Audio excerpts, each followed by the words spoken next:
Good evening, everybody. This is Encounters, the late night spiritual UFO talk show with your host, CmdrAleon. Welcome to the show. And if you've missed me, just dropped one of the things here. If you missed the show, that's because we've been getting over a cold and we're feeling pretty good right now. So we didn't want to go on, coughing and sneezing and all that stuff. So welcome to the show. And this is the number one spiritual UFO talk show on social media. This is an actual talk show for people who are not used to this, versus everybody else coming on as Johnny Lately's on the subject of UFOs and ETs and all that stuff. We've been doing this for over now going on 3 years on TikTok, and also a radio show host on WESU-FM, NPR Pacifica Radio, with a show called The Cosmic Eye, Ashtar Command Radio. That show has been on for 21 years. I'm taking a little bit of a sabbatical and focusing more on the show here, Encounters. Welcome, everybody. Good to see you all here. Please share and like. We want to get to about 100,000 likes tonight. And it is a Friday night. Hey, Kristen and everybody, Dazed, everybody out there. I do see you all out there. We're doing a lot better. This is the best I've felt in the last few days, getting hit with a cold up here in New England. So we got the apple cider. We've been drinking all kinds of tea and soup and just everything here. So we're doing a lot better here. And I've been really looking at a lot of activity. There's been an uptake in activity all over the world. I don't watch really any of the cable channels for news, so I have no idea what's going on CNN or NBC or any of those channels. But maybe you do, maybe you watch them. Someone says a drone was taken down in Port Huron. I've not heard about that. Interesting. Hey, Richard. And definitely, we will definitely want to hear from people tonight. People over the world, if you're seeing stuff in Belgium, in Germany, in Scandinavia, you're the ones who have the reports to give to us. I invited somebody on who had a video here on TikTok. Hopefully they'll be on tonight. And they have a beautiful video of a diamond-shaped orb that they recorded. We're doing much better. Much better. We had a cold that hit us pretty good. We're feeling a lot better. Loco, very good. My energy is much stronger than it was when I got the cold, but I feel a lot better, I'm just getting over it pretty much, and there's a little bit left, but I'm able to hold the conversation. And how was I contacted? John Rogers, good evening. Last night I was not on. I just wasn't feeling good enough to go on. But tonight I'm on. So my contact happened in the 1960s when I was a kid, John Rogers. It was one of those things. I lived in Long Island in cul-de-sac. After dinner, went upstairs to my brother's room and opened his wooden blinds, and there was a spaceship hovering, a flying saucer type craft with windows, and there were space people with light blue outfits that were men and women, and they were telepathic, and they were very much loving, and that was my only first visualization of what a space person looked like. The ship was as big as the court. The cul-de-sac there were about 4 houses in the cul-de-sac. It was a suburban neighborhood, and this is late at night, or not late at night, because it was definitely at night, probably after dinner. And I went upstairs for no reason at all, and I saw the spaceship and the people in it. I've never had that kind of a visualization since then, although I know I go astral traveling. Like some people know, they go astrally off planet, probably on a spaceship,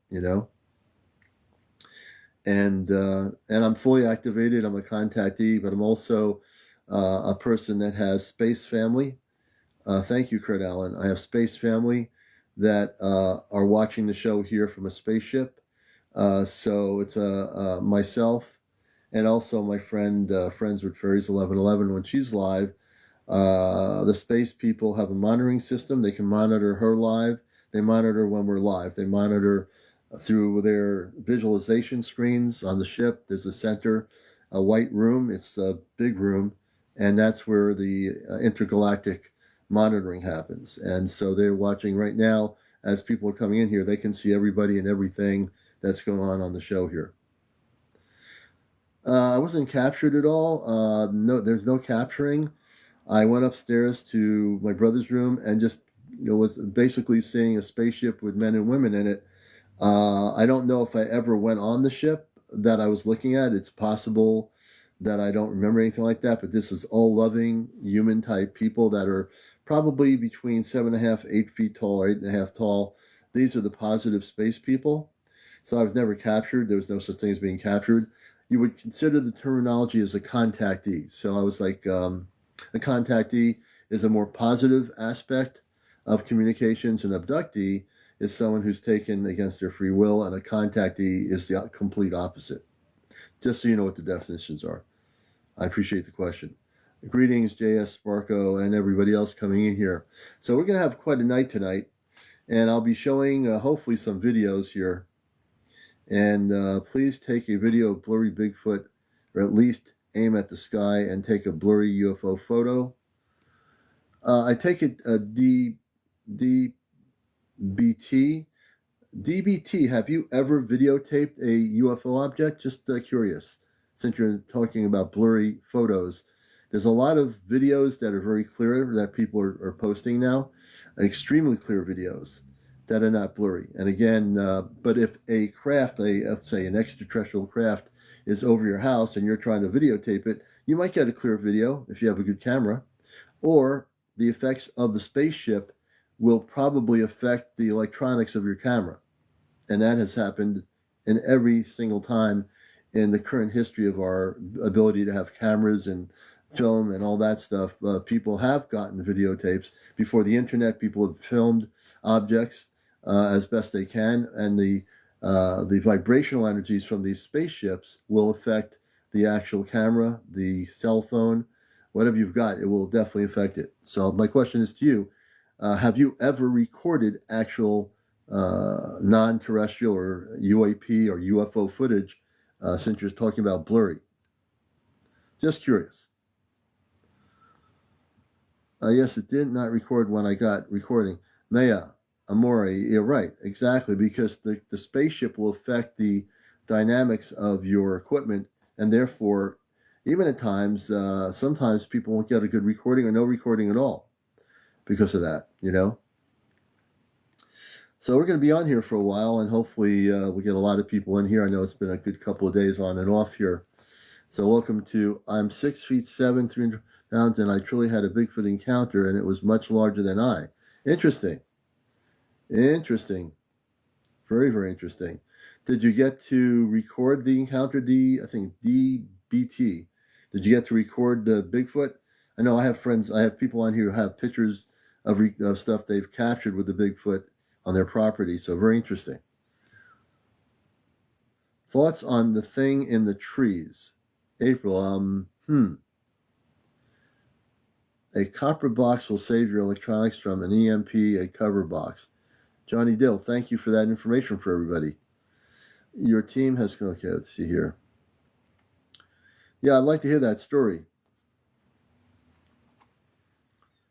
Oh, I'm feeling a lot better. I'm all amped up here. I got a lot of energy tonight. I mean, I'm definitely amped up here. Thank you, Butch Green. I appreciate that. Hey, Fossey Jane. Good to see you.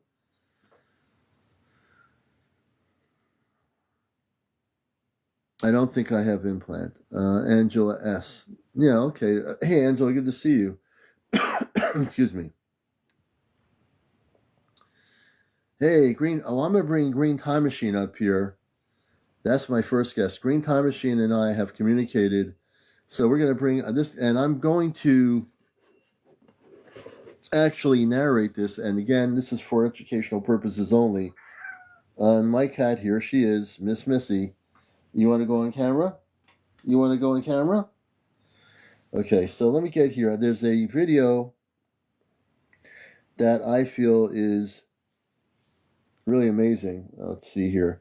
And we're going to bring them up here. Wait a minute. Let me get to the video.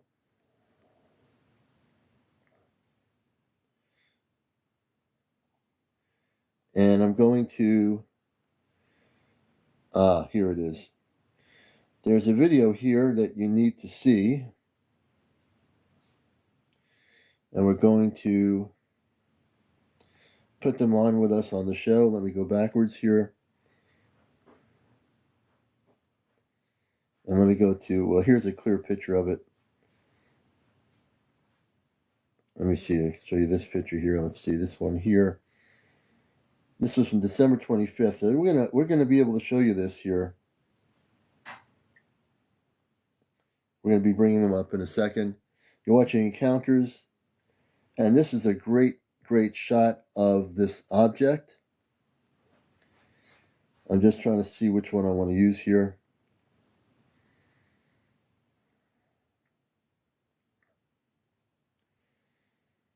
And we'll show this to you.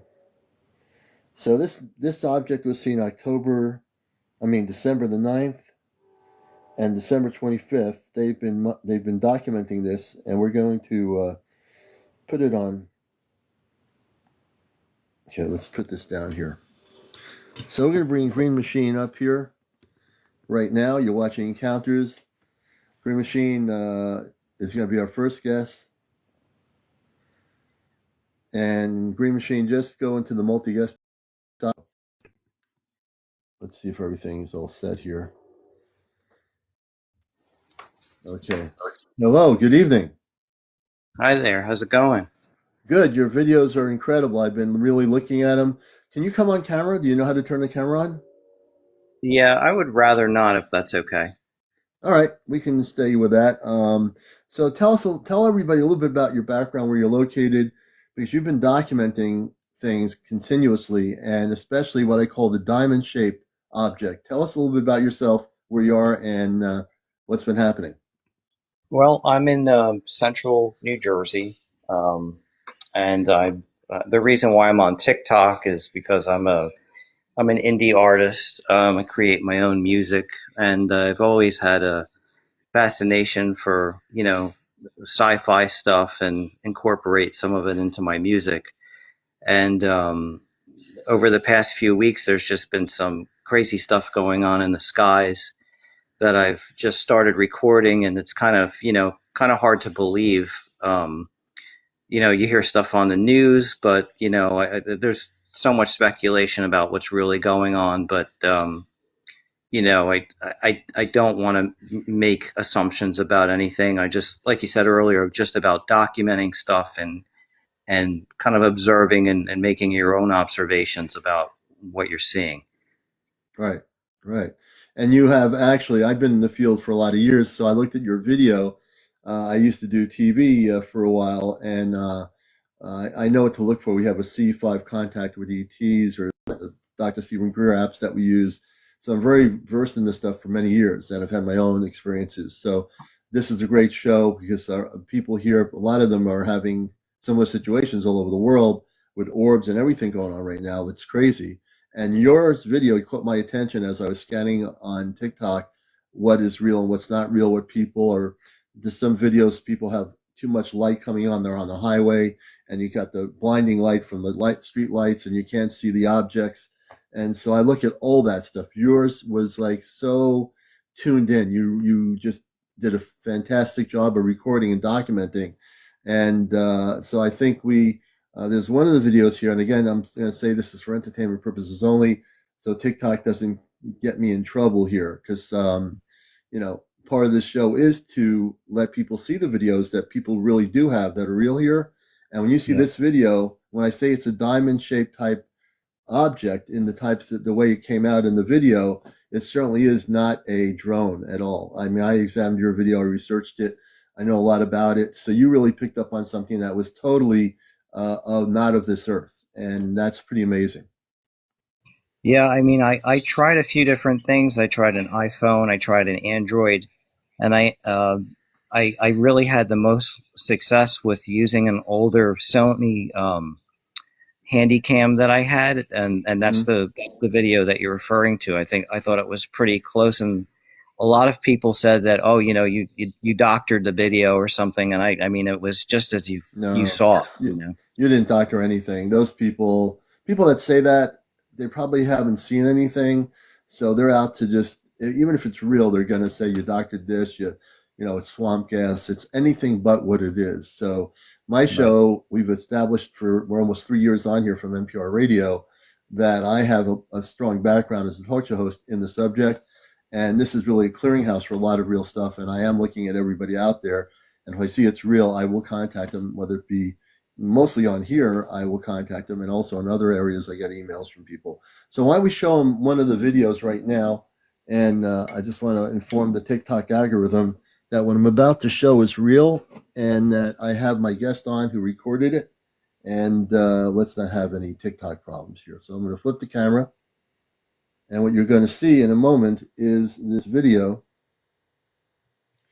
And matter of fact, when I show it to you, this one was from December 9th, but I'm going to show you the next video that it was on December 25th. We're going to show two videos that Green Time Machine recorded and documented here. So give me a minute.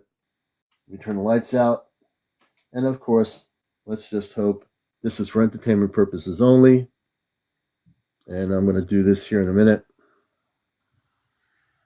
Let's see if we could, hold on a minute. All right. And this is again for entertainment purposes only. Okay, here's the video. This is from what Green Time Machine is my guest here. This is for entertainment purposes only. And he has given us permission to show this. Take a look at this object here. This is from December 9th in New Jersey, central New Jersey. He recorded this. How far out was the object when you zoomed in on it? It was pretty far out at first. I mean, I'm not really versed in any. I'm just. I really couldn't even tell you what I was looking at, but it seemed like it was so much closer than a star. You know what I mean? It was. You can see it basically with the naked eye, and without zooming in, it's kind of like the diamond kind of revealed itself. Type of Yeah, thing. amazing. Yeah. This is the most amazing footage I've seen, really. Look at this thing. I want to make sure everybody sees it that's coming into the live here. And this is credited to Green Time Machine. I'll be posting it on our main page here so people can actually see it more. Look at that. It's so distinct. And a lot of people don't realize a lot of the non-terrestrial spaceships don't all have metal-looking ships. They're diamond like this. These are really quite incredibly highly advanced. I know about civilizations and about space people as a contactee. So you picked up on something highly, highly advanced. And let me ask you a question. I find this fascinating. When people have these kinds of visual sightings, do you feel that you're being watched or you're being somewhat observed? Um, in not in a negative way. Right. Uh, That's what I'm saying. Yeah. Not in a yeah, negative way, because though. I'll tell you, every night around the same after dinner, I just go outside and I see this sphere or this orb or whatever it is, in basically the same location in the sky. Wow. And yeah, it's I've tried to record it like on a couple cloudy nights. We had some rain earlier in the week. Hmm. I didn't see it for like a night. But then the next night it was right back in the same spot. Yeah, it's really amazing. I also, you don't know much about me, but I actually am a star seed, so I remember where I came from and I'm fully activated. We have where we have a group that's eventually going to be, we have one person in our group in Vermont who I interviewed 2 years ago when I first came on, who was friends with fairies, and she knew about everything about fairies. We saw some of her documentation. Then soon Mhm. after that, she was taken on a ship. She wasn't abducted. These were space men and women, and she found that her mother and father, as we have physical mother and fathers and cousins here on Earth like we do, we also have space family. And I'm not talking about generally. I'm talking about specifics. Right. So do you feel like there's possibly a connection you have? The fact that you're documenting this and you're seeing this constantly in a regular way, it's almost like you're being like they're watching over you in a positive way. I believe that you're probably there's some connection you have. Do you Well, feel that? I certainly do. I think after a few, I think it was kind of novel in the beginning, but then I was. It's kind of strange because a couple months ago I released a collection of like nine sounds that I created for TikTok, and they were kind of sci-fi in nature, spacey. Yeah, And when I saw this a couple weeks ago when it started, I said, "Hey, you know what? If I record this and I really get a good shot of it, and not to make it to like alarm anybody, because that's not the vibe that I got at all yeah, when I right. saw them. It's some of the music I felt like enhanced what the visual, and maybe they're tapping into that. Maybe they're aware that I'm creating this type of music. I don't know. It could be. I mean, obviously, won't it be amazing if they physically decide? Do you know what telepathy is? Yes. Have you ever tried using telepathy when you see it and say, I know we can see each other. Can you tell me who you are and where you're from?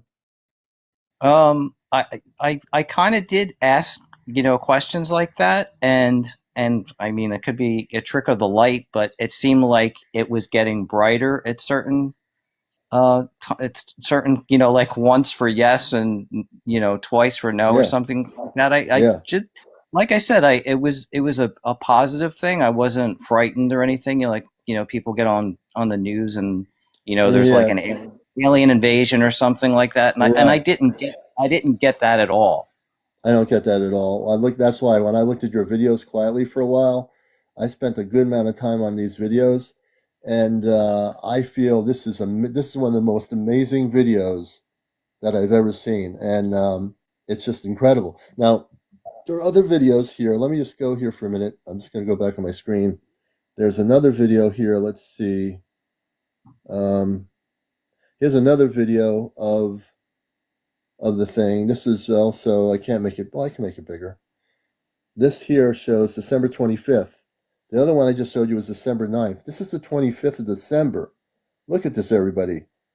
Look Yep. how beautiful that is. The same group of objects or object appearing again the 25th of December. Look at that.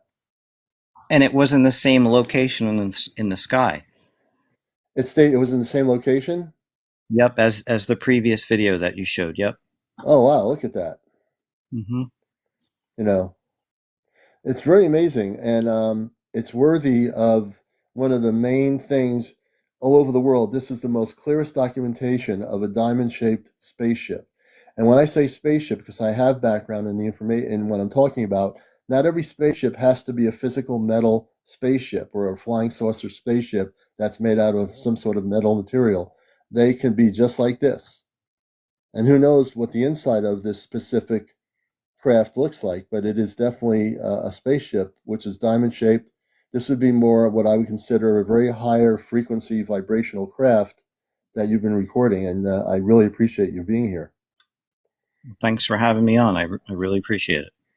And if people want to learn more about your page, you just go to Green Time Machine, correct? Yep, that's right. All right, very good. Let me go back here. I mean, this is the kind of video that you can sit here for hours, and if you had some meditation music, you'd be hypnotized watching it for hours. There's no way you can take your eyes off of it because it's so beautiful, you know? Well, there is a sense of tranquility, like when I was recording it. It's just a very peaceful. It's cold out right now in Central Jersey, but Yeah, um, but yeah. it's pretty clear, and it's it's quite a distance away from me, but I do feel a connection to it. Oh, there is. I can tell you, brother, you definitely connected with them. I don't know who they are, but they're definitely peaceful and they're Hmm. definitely from a higher vibrational frequency. And Yeah. as we're getting towards, we have a thing that's going to be happening in 2026, which we've talked about in my show here. We're getting ready for direct contact with positive space people. And there's a lot of various agendas that people have on TikTok and social media. But I can tell you here on this show, we have real good information, and I can tell you that that's why there's going to be a lot of mixture of things happening. The government has their own, in my opinion, government drones that are observing spacecraft like this. They're not getting close to them, but that's what you've been seeing in New Jersey and Europe and other places, Air Force bases. We have our own technology that's observing these non-terrestrial craft because they're sending unmanned craft down from major spaceships off planet to observe us right now. Wow. And I think you're dealing with a situation of intergalactic importance, and I think that you will definitely, if you pursue the telepathy mode, I think they'll communicate with you. Hey, it's definitely worth a try. Yeah, I'd like to hear what happens. A matter of fact, I would say that's your cosmic homework assignment here for the show is Okay. to let us know what happens, do some meditation, breathing exercises, and when you see them again, ask them a question internally and say, "Can you speak to us? Can you speak to me and tell me where you're from? I'm very interested to know you better." And I think there'll Okay. be a communications. Yeah, I'll And definitely try that. And actually, this evening I filmed. I didn't post it yet, but it was the same, the same diamond shaped object that you see there, and really, then it looked like, I'm not sure if it was a drone that like flew by it, but it went the opposite direction really quick. But I'll try to post that just to show it. But that was kind of so exciting. so you're saying that the diamond-shaped object, when the drone was coming near it, disappeared? Um, it no, I saw the diamond shaped object, and then it looked like a drone kind of came into the frame, and then like Right. went away really quickly. Yeah. Oh, the drone went away. Okay, that's good to know. Well, this is where I think the drone thing is our government, and that the what you're seeing is totally of a very higher vibrational pattern. Really Hmm. interesting. Very Yeah, it is. interesting. All right. Well, I'm following you, my friend. We're on here Thanks a usually at lot. 11. I've been on and off because I had a cold for a few nights, but we're back Yep. strong here. So I appreciate you, everybody. Follow Green Time Machine, and Thank you. we appreciate you, brother, very much. So I appreciate you coming on here. Sounds good, and we'll keep in touch. I'll keep you posted. All right, sounds good. Green Take Time care. Machine. All right, let's do this here. And that to me, this is what I'm talking about, everybody.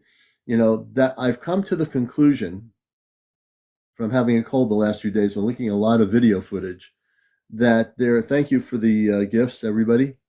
That we are now in a profound moment in time in history. And also at the almost the end of 2024.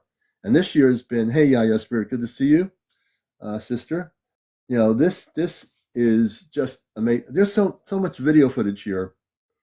I'm going to show another video in a little bit. You remember when we had those metallic orbs that were going over different places around the world, and even this latter part of the year, these metallic orbs showed up in different Air Force bases and even the Royal Air Force and other parts of the world. I have a hey, Chesno, good to see you, brother. Lynn, good to see you. I am so amped up. I feel so much better. Man, I was wiped out from this cold, but we're glad to have everybody here with us. And this orb that you're going to see, this is from Colorado. When I show you this orb, this is exactly recorded, and I believe it was an unmanned non-terrestrial craft sent from a major spaceship somewhere that was cloaked above the earth. And it was recorded and documented.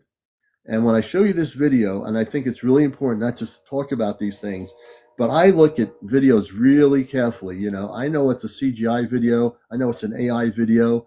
I know what is like a video that's not clear enough to show here, that would be almost impossible to document it properly. So I only put on here and on my main page real good footage, or footage that is actual really non-terrestrial, that is extraterrestrial, that is uh, here from somewhere else, what have you, and that's what we're dealing with right now. We're getting into a situation where we're coming into the new year, and I think we're going to be in for. You think this is something? I really think we're going to have amazing things happen in 2025. So whatever your New Year's resolution is, my only resolution is just keep looking at the skies and off the coast of your wherever you're near a beach or an ocean or whatever, keep looking over the waters because I think you're going to start seeing stuff. And I really do believe this. Am I scared of UFOs? Why should I be scared of UFOs? Unidentified flying objects? No, I'm not scared of UFOs. I'm not scared of any of it. because number one, it's not, it's just, UFOs are unidentified flying objects. Give me a second here. I just got a gallon of apple cider this morning. Hey, Paula. The commander is amped up, much more amped up than I have been the last few days. So I have a lot of things to say. I have a very talkative talk here tonight. But you can just imagine what's going to happen in 2025. Now, Stephen Greer, I've been watching his latest information, people that have interviewed him. Has he ever had contact? I believe Stephen Greer has had contact. Now, I don't know which space people he's had contact with or which beings he's had contact with, but there's no way he hasn't had contact in all the years he's been doing this. With all the contacts he's had, there's no way that Dr. Greer, and I think he's kind of alluded to it in one of the more interesting interviews, that he has had contact, but we don't know with who, you know. He said at 17, 18, oh, hey, all our relatives, good to see you. Yeah, I've recently looked at some of his stuff. Tickety says Greer is the CIA backed disinfo op. Now understand, I don't spend a lot of time. I mean, I interviewed Stephen Greer in the 1990s. Yeah, your spirit, thank you for the baseball cap so much. I appreciate it. Stephen Greer, I interviewed him in the early 90s at a UFO conference in New Hampshire, where I also met Betty Hill, the wife of Barney Hill, who had the abduction experiences up in New Hampshire and in Exeter, New Hampshire, back in the old days, or the days when they were alive. And I also met Stephen Greer. The same day I met Betty Hill, I met Stephen Greer. And he was just starting out. We did a TV interview with him. And I don't know if he's a disinformation agent or not. I once in a while will watch what he says, but pretty much I'm on my own here. I pretty much have my information from my space family. I don't channel anything. People that know me for being broadcasting on here for 2 years know that my information is pretty accurate. And so I pretty much know I don't need some former general to tell me anything, or somebody who is a high-ranking Pentagon official to tell me the truth, when I already have the information. I'm going to not, wait around for 21 years for the Pentagon to come forward to me and say, oh, Commander, here's the truth. We got the truth for you here. You know what the truth is, right? And if you want to come up and share information, again, you must be over 18. No kids on the show. No foul language. No drinking. No drunks. No smoking on the show. No paranormal discussion. No politics. And no religion. And he was a doctor. Originally, he was a surgeon. I don't know if he's a surgeon anymore, but that's right. Once you see it, you cannot unseen it. Exactly right, Paul. Yeah, I think he's legit too. I mean, if you're going to say he's a disinformation agent, then you have to have documented proof. You have to have a website with documented proof. And I don't trust pretty much any websites on the internet anyway, because most of it, let's see, Star requested, who else is in here? Oh, Star, I'm going to bring Star back up. Star made a request here. We'll bring Star up. And if you want to be a guest too, get in the multi-guest option. You'll see it on the screen, the two people. And we'd be happy to, any information you have, any videotaping like Green Machine had. If you're recording stuff like that, I want to definitely know about it. Star, welcome to the show. I think. Hello. Can you hear me? I can hear you. Welcome. Good to see you. Good to see you too. So, last night around maybe like just after sundown, I saw a live of somebody that was near, near a town that I was in. And they saw orbs and they were going live. So I was like, you know what? Okay, let me just go down and see what's happening. I've still been seeing those star-like UAPs that I showed you that you got a for. Yeah. But I just want to preface this video. Here, let me see. Is it okay if I could show my video? I think so. I'm just going to say that this is for entertainment purposes only. And if TikTok is watching, my guest wants to show a video. And it's, again, for educational purposes. So go ahead and you may show the video. And I just stated that this is being approved by my guest, and it's their video. They're showing it. So let there not be a problem here. Yes, this is my video. Okay, this is my guest's video for entertainment purposes only. So there So we're were watching my orbs pretty much over in the general direction of Logan Airport. So I'll just play the video now. You recorded this yourself? Yes, I recorded it myself. Okay. Hey guys, I'm currently in Star. It's December 26th. As you can see, those are stars. You can probably see Orion's constellation right there. And our guest is showing a video right now from off the coast of Logan International Airport. Evening. Here's Boston right over there. And I'm a little on the beach. I'm freezing cold, but And can you narrate to where we're seeing the orbs? yes, so you'll see them pretty clearly in a second. Okay. I zoomed in right there, those two right there. And this is not, this is Logan in Boston, right? Yes, in Boston, Massachusetts. Oh yeah, look at that. I don't know what These orbs, did they just like appear out of nowhere? Yes, they were there when we arrived, and they were there for about 20 minutes. Wow. I had my binoculars, so I'll give you like a closer shot. That's amazing. This is up here, if you're around the world, we're looking at Star's video she just took. And when did you record this? This was yesterday around Yes. 5 or 6 p.m. 5 or 6 p.m. in the evening in New England. So this is off the coast. image through my binoculars. As you can see, there's no Oh, wow, look FA at that. lights. There's Yep. two of them. Oh, sorry, my phone fell. No problem.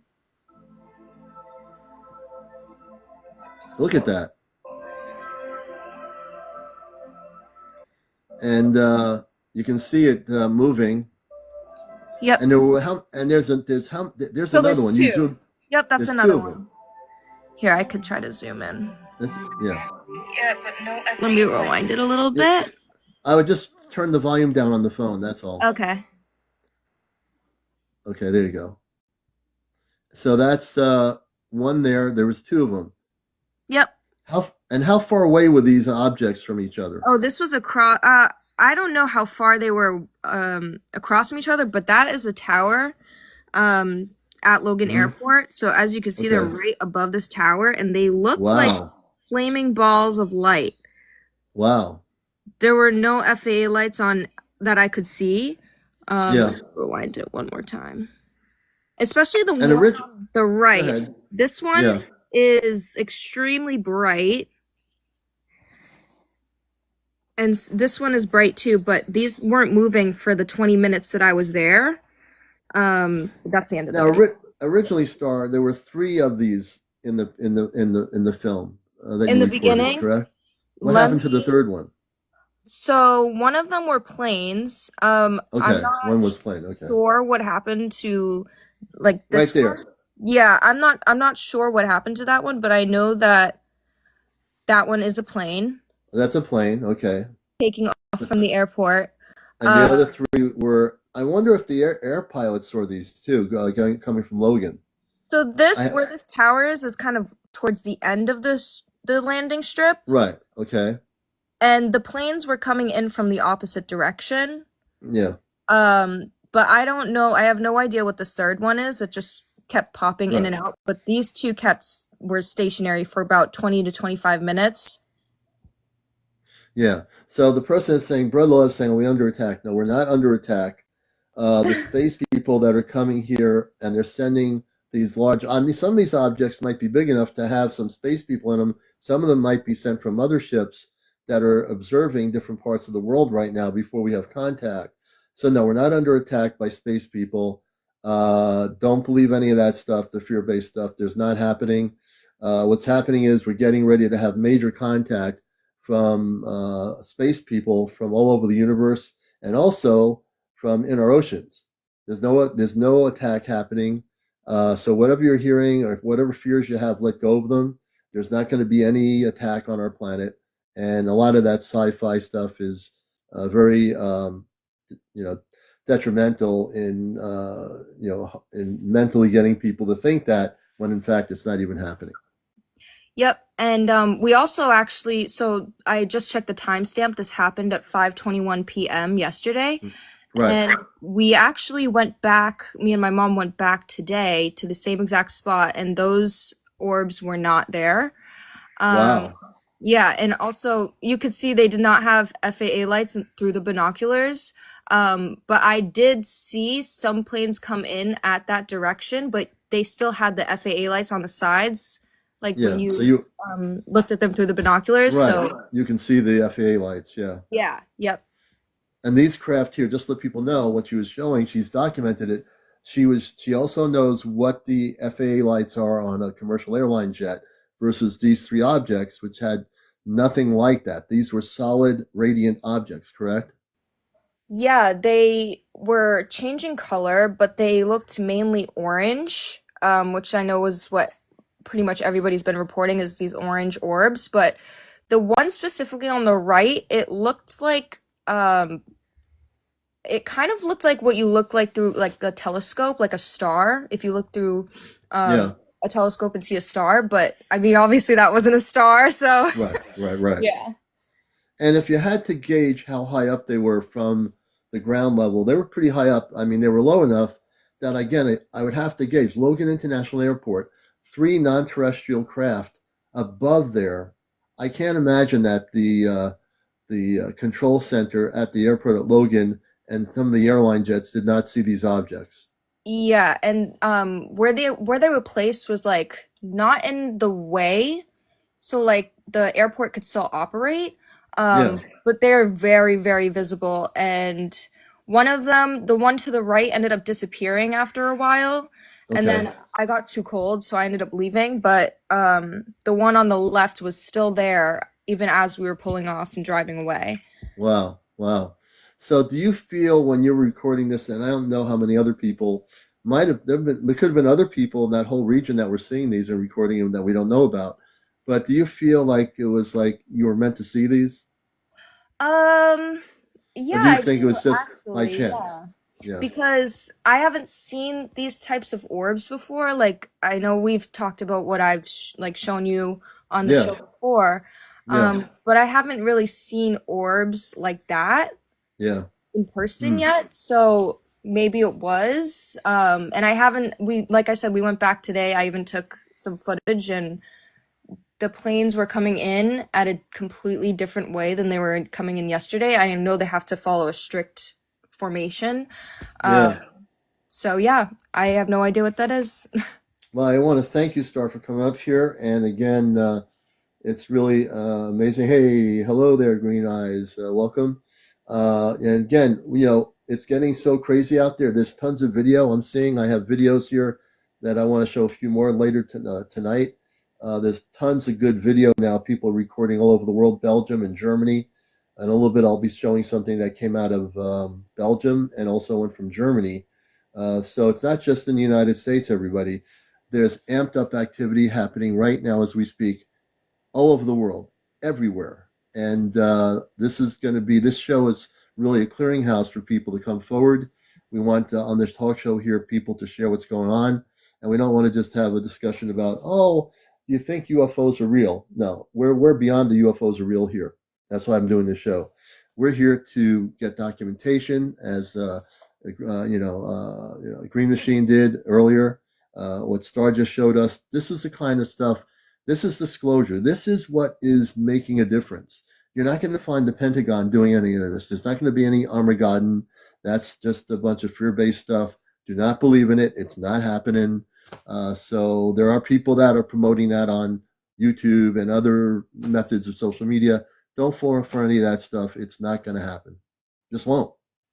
Plus, the Star people are not going to let it happen at all. So it's all fear-based stuff. Don't believe in it. It's all fear-based. Hey, Star, thank you for coming up here. Thank you. And thanks for showing the footage. We appreciate that. Thank you so much. I actually just want to say one more thing. Yeah, go ahead. There is a person who lives in the same state as me. Her username is UFO Sarah. I'd love to see if you guys could talk, because every single night she's witnessing something right off of her balcony. I talked to Sarah. I've invited Sarah to come on here. Awesome. She had one night when she first went on, she documented 3 or 4 different orbs where she is in Yes. Massachusetts. I know her. I friended her, so she's invited up here to talk about it one night when she wants to. Awesome. Sounds good. Would love to see you guys have a chat. Oh yeah, it'll be a good chat. Hey Star, thanks for being on here. You're a pleasure, and I appreciate your documentation as well. Thank you always. Have a good one. You too. And let me bring you down. And again, for all the Bible thumpers out there, throw that out the window. We don't talk religion here. If you want to believe in all the things in the Bible, like Armageddon, this is not the place to do it. Let me see here. Let me see what we got here. You got, again, over 18, no foul language, no smoking on the show, no drinking on the show, no drugs, no all that stuff, no paranormal discussion, no politics, no religion. Simply that. That's Wild. We'll bring That's Wild up. And again, you have to be over 18. If you're not over 18, I will take you off the show. Simply put. And I am amped up here, folks. So let's see here. Watkins Wade, we'll have to have you on here about that in a little bit too. Hey, That's Wild. Welcome to Encounters. How's it going, mate? We're doing good, mate. How you doing? Good. I'm from New Zealand. Oh, great to have you with us. Yeah, no, it's cool. It's a good topic. I just wanted to tell a story about something I saw when I was quite a bit younger. Are you So, able to go on camera, or is that not able to do? You know how to use the camera on here? uh, I don't really I like can the tell camera you. that much. You don't like the camera that Um, much? You're in safe nah, territory nah. here. It's all right if you don't want to do it. Go Yeah, ahead. no, that's cool. So, and this was in 1998. I was still at school, and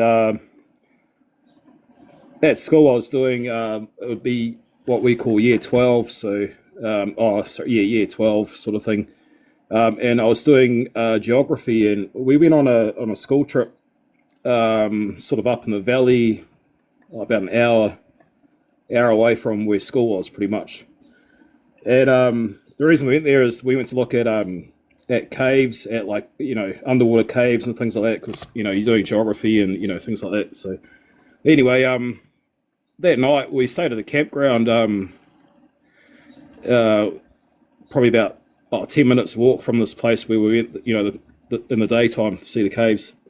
And being kids, you sort of stay up at night, and we were sort of up about 12:30, 1 o'clock in the morning, just talking and all that. It was a pretty clear night, no clouds in the sky. It was all pretty chill. Like there's no light pollution or anything around there. Like there's maybe 3 or 4 houses that you could see. So it was pretty dark area, clear skies. It was nice night. Anyway,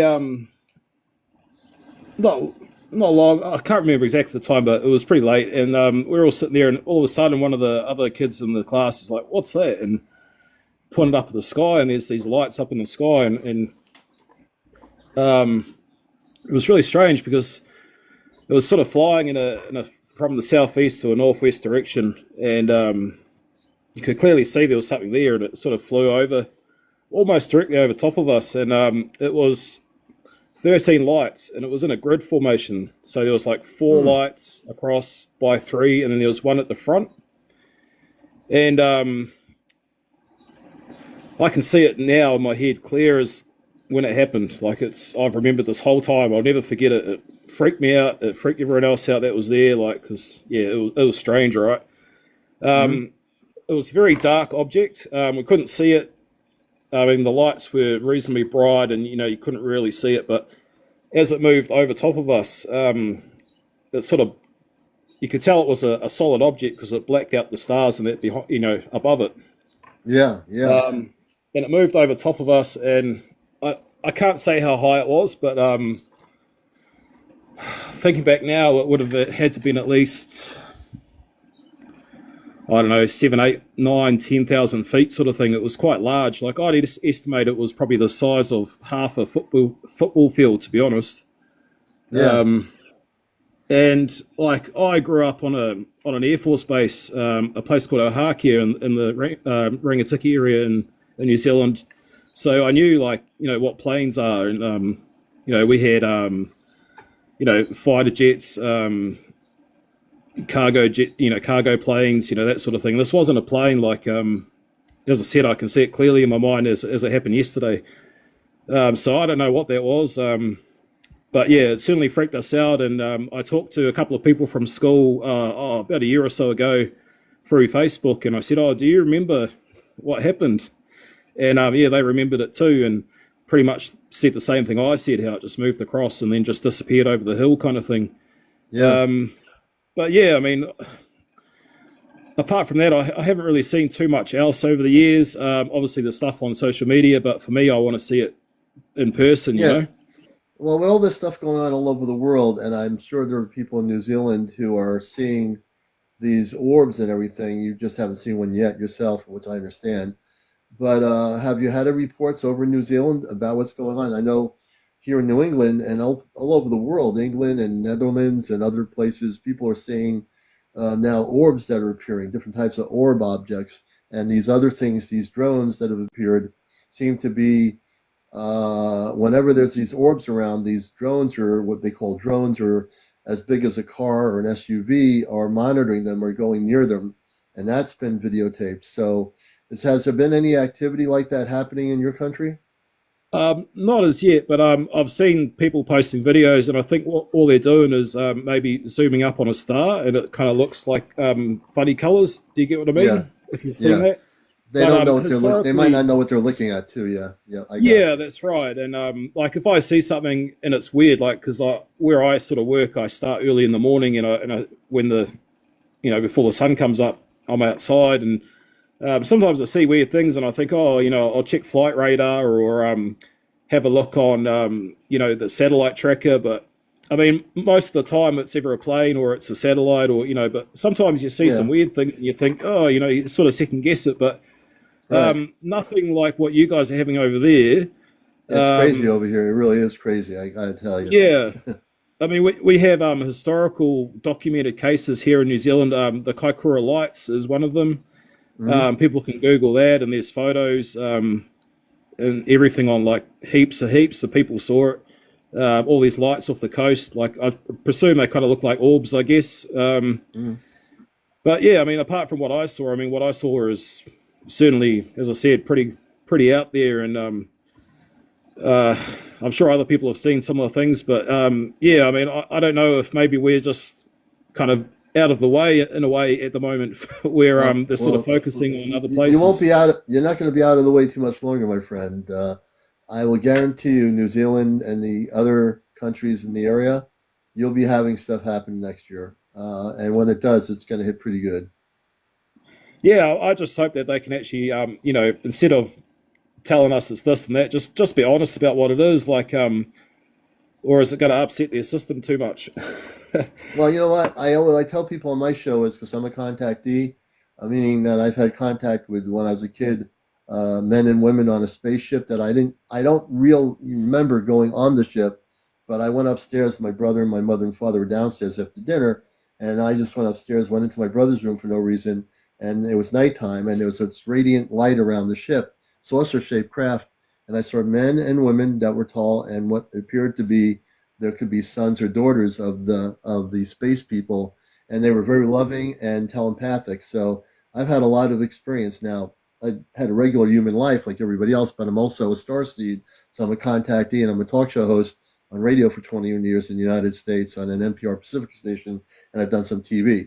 So I have a lot of information on what's going to be happening, and information that the Pentagon knows what's going to be happening, but they're not telling the public the truth.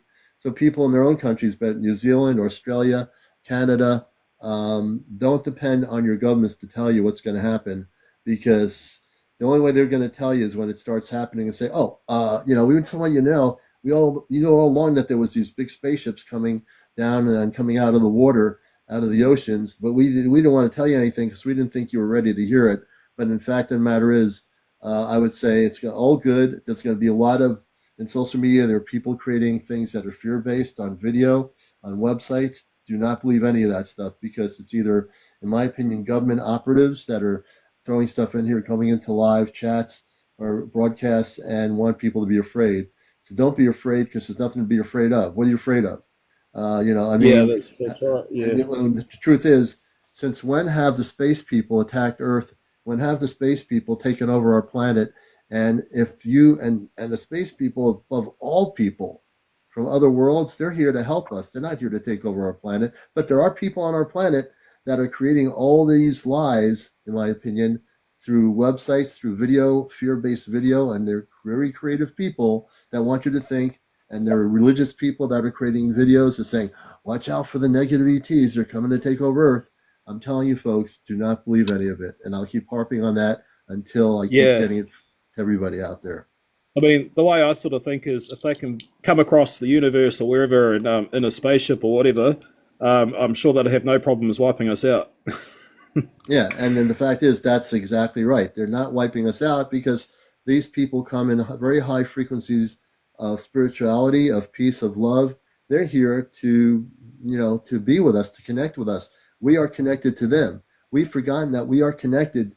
We are so self-absorbed on this planet in selfishness about who we are and about, who we should be. We're like human beings with 8 billion people on the planet. Not everybody is like that.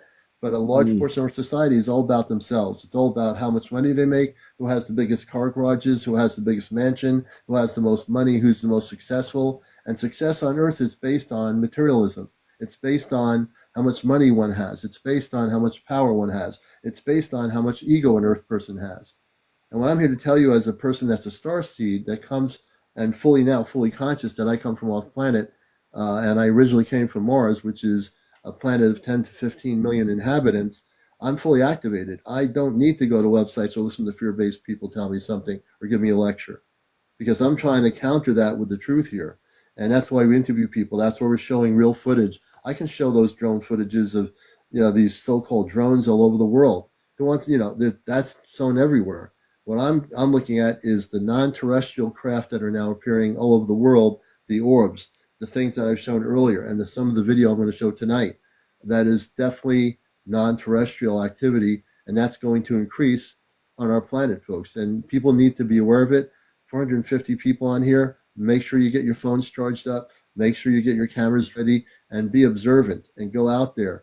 Go out to places where you can take a look for 2 hours on a clear night and observe the skies. And if anything other than aircraft are in the sky moving around, video record it, date it. The location, the country, wherever you are the eyes and ears of disclosure. It's not the Pentagon. It's not the Ministry of Defense. It's every single person out here. Take my word for that. If you do that, if you're going to wait for someone to tell you in the government what's going on, then you're going the wrong direction. You're never going to get the information. I guarantee it. No, you're right. Yep. No, all good, mate. I just want to tell my story about what I saw, and pretty crazy. I'm glad you did. So, yep. Great story. Have a good day and whatever. Yep. All right, mate. Thank you.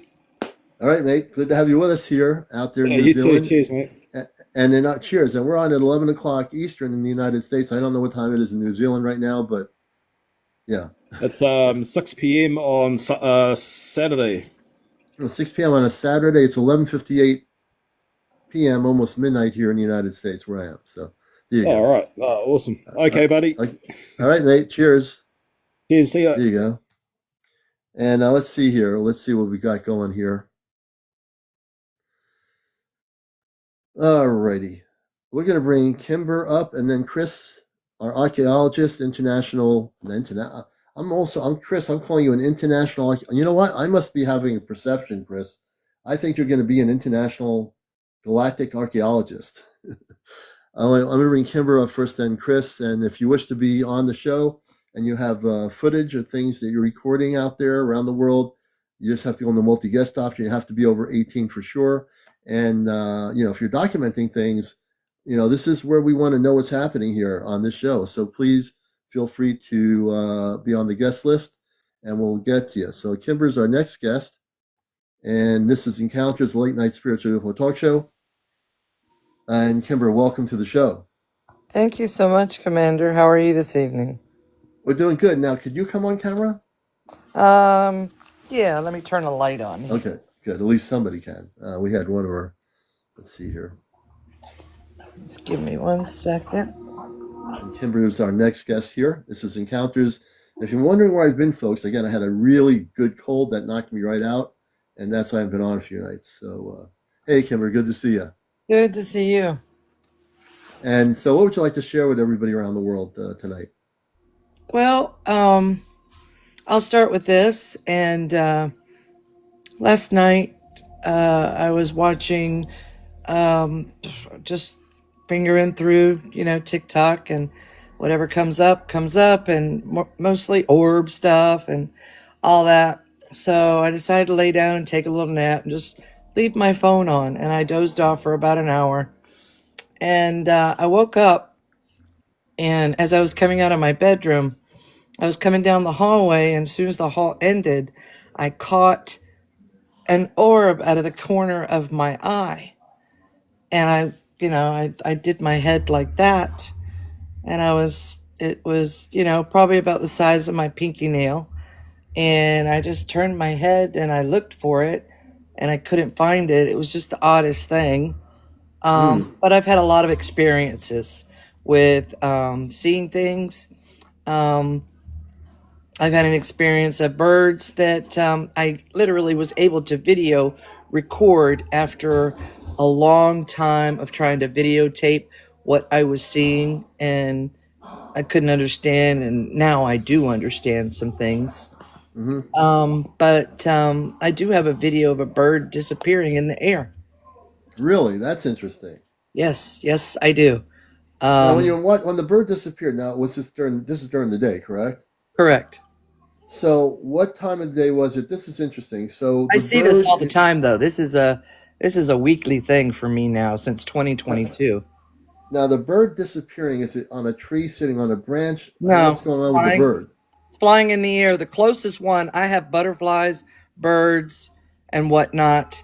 Um, Certain insects, things like Really? that. I've had eagles appear. I've had hawks, show up, and I've had things disappear arm's length from my Right. face. Now, do you think that there is a galactic portal of some sort where they're coming and going and disappearing? What do you think it is? Um, for me, I first thought that. Hmm. And for me, it's more of a spiritual thing. A spiritual thing. Okay. Yeah. Okay. So, It's very different. I mean, have you seen fairies where you are? Obviously, you seem to be open to different just things. No orbs, fairies, not just fairies. orbs. Okay. Now, So in the orbs, how big are the orbs? like pinky size, like Pinky size. just Right. my nail, the size of my Very nail. tiny. Okay. All right. Yeah, So and anything really big. I've always felt that my past animals that have passed on come Mm-hmm. and visit as well. Mm-hmm. Mm-hmm. Back very many years ago, probably 15 years ago, I was in Jamaica for a wedding, Yeah. and I saw something in the sky Yeah. for the first time, and I thought that was a ship. I definitely thought that was a ship. And then the way the people reacted around me, Yeah. I never told nobody about it. This was something What I did it look experienced like? Can you myself. describe to our audience what it looked like? This the what you call a It ship? was it was big and white, very bright. You Mm-hmm. could tell Mm-hmm. it was round. You could tell like what you got in your back screen there, but it was just completely white. White. Okay. A bright white light, but you could tell it was a disc. You could Yeah. tell It's it a was, It was sort of a radiant white light around the disk, correct? yes, Yeah. yes. That would be considered a higher vibrational spaceship with that kind of a light that you're describing. Just so you know. I never knew that. See, that's because I'm here to help you out. Awesome, awesome. Yeah. Um, there was something else. I had often wondered for a little while if I had something, because I have certain things that I do on my face and stuff, and right over here, there's something that's not right. And Mm-hmm. I've often wondered, you You know, wondered if you were implanted? I did. Yeah, Okay. yeah. Mm-hmm. Because I've had a lot of Uh, experiences with a lot of strange things so one night we should keep probably have you on happening. it. So one night we'll have you on, and we'll when I do. They're nice when I do focus on possible implant removals. Have you watched me enough to see me do this, or I have. okay, okay? I don't even keep track anymore. I've done over probably 60 or 70 implant removals since I've been doing this, and including government implants that have been put in people's bodies. I've destroyed those too. So we'll have to Well, one night we'll have to that was the focus on it. concern was the that one too. Yeah, I have a feeling we'll have to do something, and maybe Sunday It's one night. or the other. Yeah, so Sunday night we'll do some implant removals on Sunday evening. Yeah, and the last thing is, night before last, I just decided I got up at like 4 o'clock in the morning. I didn't know, I was just woken up. I got up and I decided I'm going to go outside and look up in the sky. So I looked up in the sky. It was a clear, beautiful sky. I'm always stargazing. I looked up and I see two stars. And I just wanted to stare at those stars, just to be grateful. And it was very peaceful. And I was just staring and staring and staring. And the next thing I know, something zipped past those two. Yeah, It was quick. yeah, And I pretty quick. knew that was not a star. Yeah. Well, your instincts tell you. That's Yeah. Yeah. your inner spirit knows better than anything else. Your brain doesn't look at that way, but we all have that inner cosmic spirit that knows things, and you just knew right away what it was, so you didn't Yeah. have to even worry Yeah. about it. Yeah. Hey, Kimber, I want to thank you for being on here. Your Thank blessing. you. Sunday night we will do some implant removals. I know there's some people here that think they had implants. I know I've been reading notes here, so we will take care of some of the implants and remove them from people. If you do have a ET implant from lower vibrational ETs, we will definitely do some implant removals. Awesome. Thank you for having me up. You've been a blessing. Thank you, Kimber. Thank you for telling all your stories. Very interesting. Very, very interesting. Thank you. And I'm going to bring Kimber down. I'm going to bring the archaeologist up. Chris is our next guest. If you wish to get on here and you're around wherever you are in the world, if you have video footage that you're recording of these orbs now these orbs are starting to appear everywhere. First it was the drones, now it's the orbs, which are the non-terrestrial craft. They're coming out of the ocean. It's been documented. A few nights ago, I had a guest on that showed cam footage from southern New Jersey on the coast, where I think it was Bright, New Jersey. Large green orb came out of the ocean. So get into the guest mode. You have to be over 18. Chris is our next guest. I need to drink some more apple cider. Give me a minute. Excuse me. Hey, Commander, how are you doing, brother? A lot better. I really was hit pretty hard with a cold for a few days. I was missing in action. I want to show you something on Google Maps that I discovered in Long Island, and it's the government uses it for like some sort of like atom bomb CERN facility. And we'll just say this is for entertainment purposes only. And Chris does some major research. He's expanded his research as I knew he would, and he knows what he's doing here. So we're going to take a look and see what he's got. I'll switch my camera around. I'll show you. I got Google Maps up right now. All right. Isn't that pretty cool? This thing is big. It's like 0.6 miles across. Is that in South Haven Park? This is it's Brookhaven. Brookhaven National Laboratories. Yeah. You know what that is? You want to know what that is? Well, I want to show you what it is. It was ancient made. I know why, because it's mounded all the way around, and there's a lake in the center with a face in it. So we're going to show you. We're going to show you why. You see the face there? That's a face. And that's an actual lake, correct? That's a lake, yeah. It's like a marshland bog. What they did is they would do these faces when they built these mounds where they put their burials. And this entire place is like, we're going to go into this other zoom here 1 second. It has like this mound all the way around, right? This is not natural. The glaciers don't do that. And the government didn't build this, right? And then in the center, there's these big gullies cut out, right? Yeah. Right. That's not from any glaciers. Okay. So and is that at that's near Brookhaven Labs? I was out that way when something major happened, right? Yeah, because when I was in Long Island, when I was in Long Island, we witnessed like these drone things going towards this place. They were heading that direction. So I started looking on the maps. I'm like, wait a minute, what do we got here? And this is, I believe, ancient made. And then there's like another one over here. Yeah. Because there's a lot of these portals. See that? Yeah. Right? They would do is they would cover up the ancient stuff, I believe, for entertainment purposes, only because in New Jersey they left us the 1930 aerial pictures, right? So I believe, and then I heard too, because I did a video on this, that there's people that actually work there, like, yeah, it's like a CERN place, and they did something with the atom bomb. Oh, let me tell you something. I know I was out there. I'm on for entertainment purposes only. It's all connected.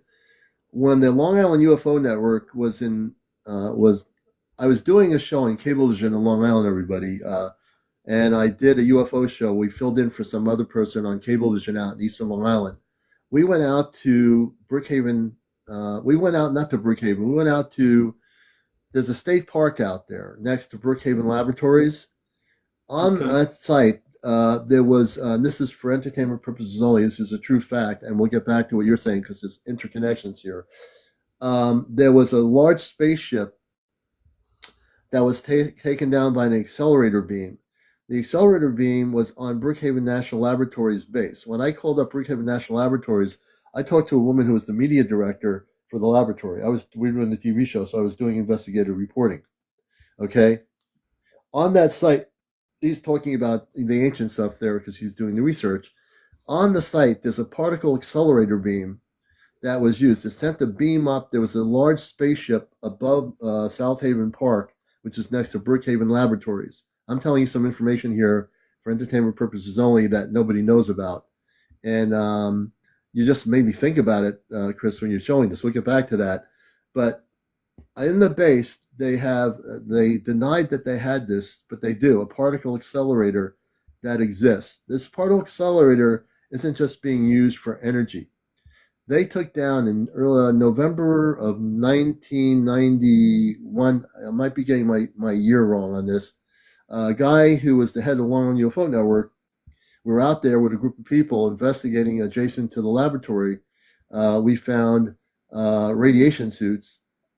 We found wires that were reconnected and trees that had burning marks on them, like a spaceship had crashed in outside the laboratory area that was brought down.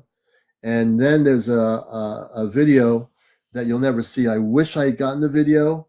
I wish I had somehow snuck the video out. The video, which the person had on VHS when he showed it to us quietly, showed that they were taking out an extraterrestrial being in a silver zipped up thing, and they were still alive, and a firefighter was carrying him over his arm. This is true fact.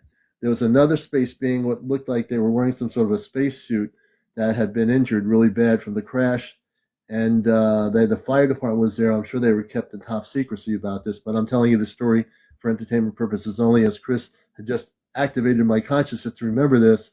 And I don't think anyone's ever heard this story. No one in the media has, nobody on YouTube. You're hearing it right here on my show. And I know a lot of things, folks. And I'll tell you that this ship, for entertainment purposes only, was taken down and it was shot down. It wasn't the ship. This big ship had been doing nothing. It was probably up in the space with a few other smaller craft, scout craft, and they shot it down with a particle accelerator beam. All right. And, the algorithm can't do any research on this because I have the information. I'm bringing the information for entertainment purposes only here. So I want you to know this. This is a part of some history in Long Island that you don't know about, beyond the fact that what Chris is talking about is true. He knows about what he's looking at with the Google map. He's done the research. But the funny thing is, Chris, the fact that you're showing that, you made me think about the story that I had to tell. It's pretty amazing, but go ahead. You see what's right here, Commander, close to it? Yeah. The Tesla Science Center where Tesla had his coil. I was there over the summertime. I was spiritually brought there. I mean, it's the craziest stuff. How'd you feel? How'd you feel, Chris, when you went out there to that area? I've always wanted to go there. What was it like? It was amazing. And actually, it's all blurred out here. They have it blurred out for some reason. Yeah. I can't zoom in. They got it right now. It's blurred out. Yeah, the Google blurs it out. Yeah. They blur out stuff. And then right here, this is amazing. In Rocky Point State Park, you can't see it, but there's massive burial mounds here, and they're figure mounds, and they line up with the star system. They had communication towers. Chris knows this stuff because he's like, I call him like the what do I call you? Like Indiana Jones. I tell you, I've been on the same type of adventure. Indiana Jones. I told him he's going to go over the place. He's in Long Island now. He will travel around the world. and You he's told me starting to that do when it. we I met at told one of you. those the I C5 up told there you. in Connecticut, and I was like And that, and then you were right. You nailed it because it's everywhere. This stuff. I know. I know. I see right into your energy. I knew you were going to go do that. I knew it had to happen. Yeah. So, but it's a pretty wild place though, and it And John looked, Tyler is in Long Island. He says, Plum Island. Speaking of which, as we're having this discussion, the agricultural department, okay, United States Agricultural Department. I'm so amped up here. The USDA is in blurred out. charge of Plum Island. Now, get this. Okay, I'm going to tell you a story here. When I was doing TV, when we went to Connecticut to fill in for this UFO show on Long Island on Cablevision, I got permission from the director of Plum Island to go on Plum Island because I wanted to see if they had any top secret information regarding extraterrestrial intelligence or anything going on there dealing with ETs. So here's the deal, folks. I could have went to Plum Island many years ago. Give me 1 second. And guess this, Chris. I could have went to Plum Island, and I would have had to have taken what they call a shower, and then I had to put on a suit, and then I would be able to go on. I told him what I was trying to do. He says, well, he was trying to tell me there's nothing there. I said, well, I want to do some investigative reporting. And then he says you'd have to take a shower, and then you'd be brought back to the mainland. My So computer. Sorry, my computer. I'm going to switch my camera back here. Okay. My computer. I lost connection on it, or whatever. Oh, that's crazy. I'm going to get one more part of the story, and then we get back to Chris here because this is really amazing. Chris went to Plum Island, but the better part of me, when I meditated, said I better not do that. As much as I'm really aggressive enough to want to go out there and bust the matrix, I didn't want to come back and end up getting sick from something that would be given to me there. So I didn't go. But I know that Plum Island is more than just a place where they're doing disease control research. There's the multi-level facilities there that people don't even know about. But go ahead. Yeah, it was when my computer's got a little bit of issue with the internet problem right now, so I can't Oh, there even you look go. at the other stuff. So, but I want to thank you for having me on and just show Yeah, the man. viewers stuff that's like wow, and I believe it was all ancient made, and then we put our stuff right on top of everything. Yeah, just to cover it up. Yeah, it's the kind of whole like thing. have you ever looked into the World's Fair buildings? Like all the World's Fair buildings actually all burned down with electrical storms after they did like some big evacuation. No one got hurt. Really interesting. You know Because what? When I was a kid, I went to the World's Fair. Did you? Yeah, because like Yeah. the older ones, they were all like Tartarian type buildings, like crazy stuff. They like Yeah. revamped them for the fair, and then they got rid of them after the Got fair. rid of them. Yeah. they're Yeah. all over the place. The Tartarians were very interesting, and people should study that history because the Tartarians really had all the things that we were supposed to be like, and our corruption of our planet Earth.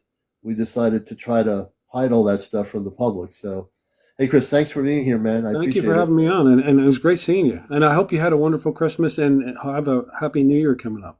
You too, and I'm sure you and Gina hopefully had a good time over the holidays too. Yeah. All right. I'll see you. Thank you. Okay, blessings, Chris. He's like the Indiana Jones in the United States, and he's going all over the place. We appreciate him. Thank you, Chris. You're watching Encounters. We'll be on here till 1 a.m. this morning. And I want to show you some. I'm going to be getting some video in a little bit here. Let's see. We have Liz. We're going to bring Liz up as our next guest. What? Liz is not our next guest. Liz was in the queue to come up here. What happened to Liz? Okay, we lost Liz. Okay.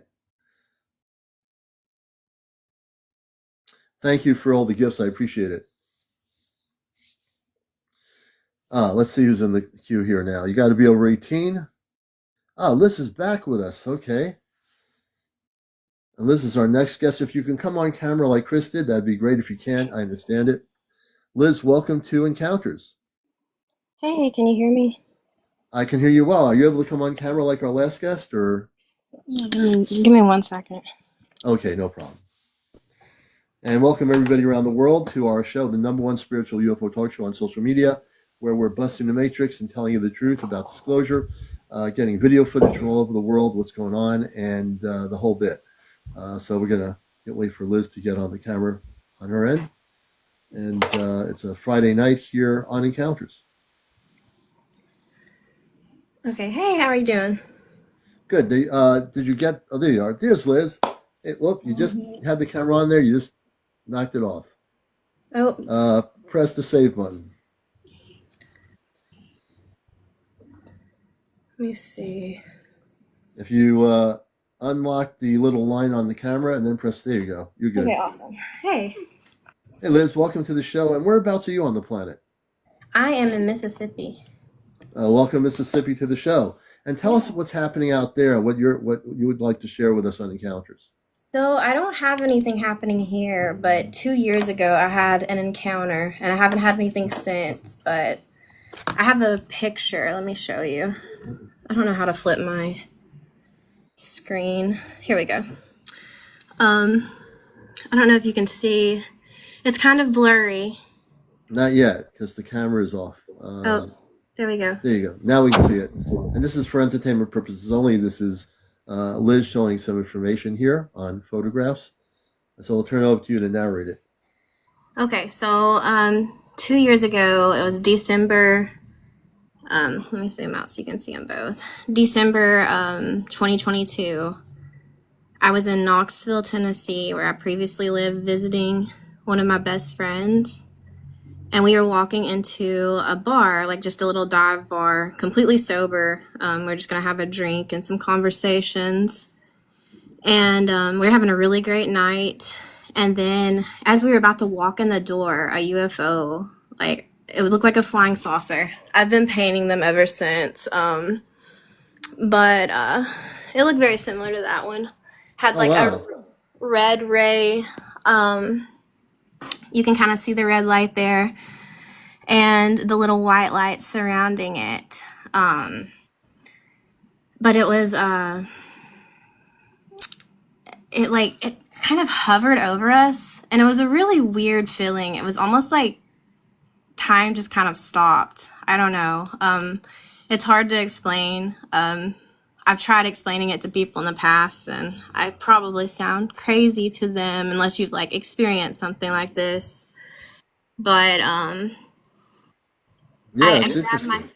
I grabbed my phone like really quickly, and I wanted to take a video, but I mean, as soon as I pulled my phone up, it's like I've never really seen anything travel the way that it did. I mean, it was not, anything of this world, I feel like, because it was so quick, and it was almost like you couldn't even really see it move. It was so fast, and it was almost out of Yeah. sight. Wow. Had enough time to snap these two photos before it totally disappeared, but I looked at my friend to confirm that like I wasn't just seeing things. I was like, did you see that? And he was like, Right. yes, that was a spaceship. Wow.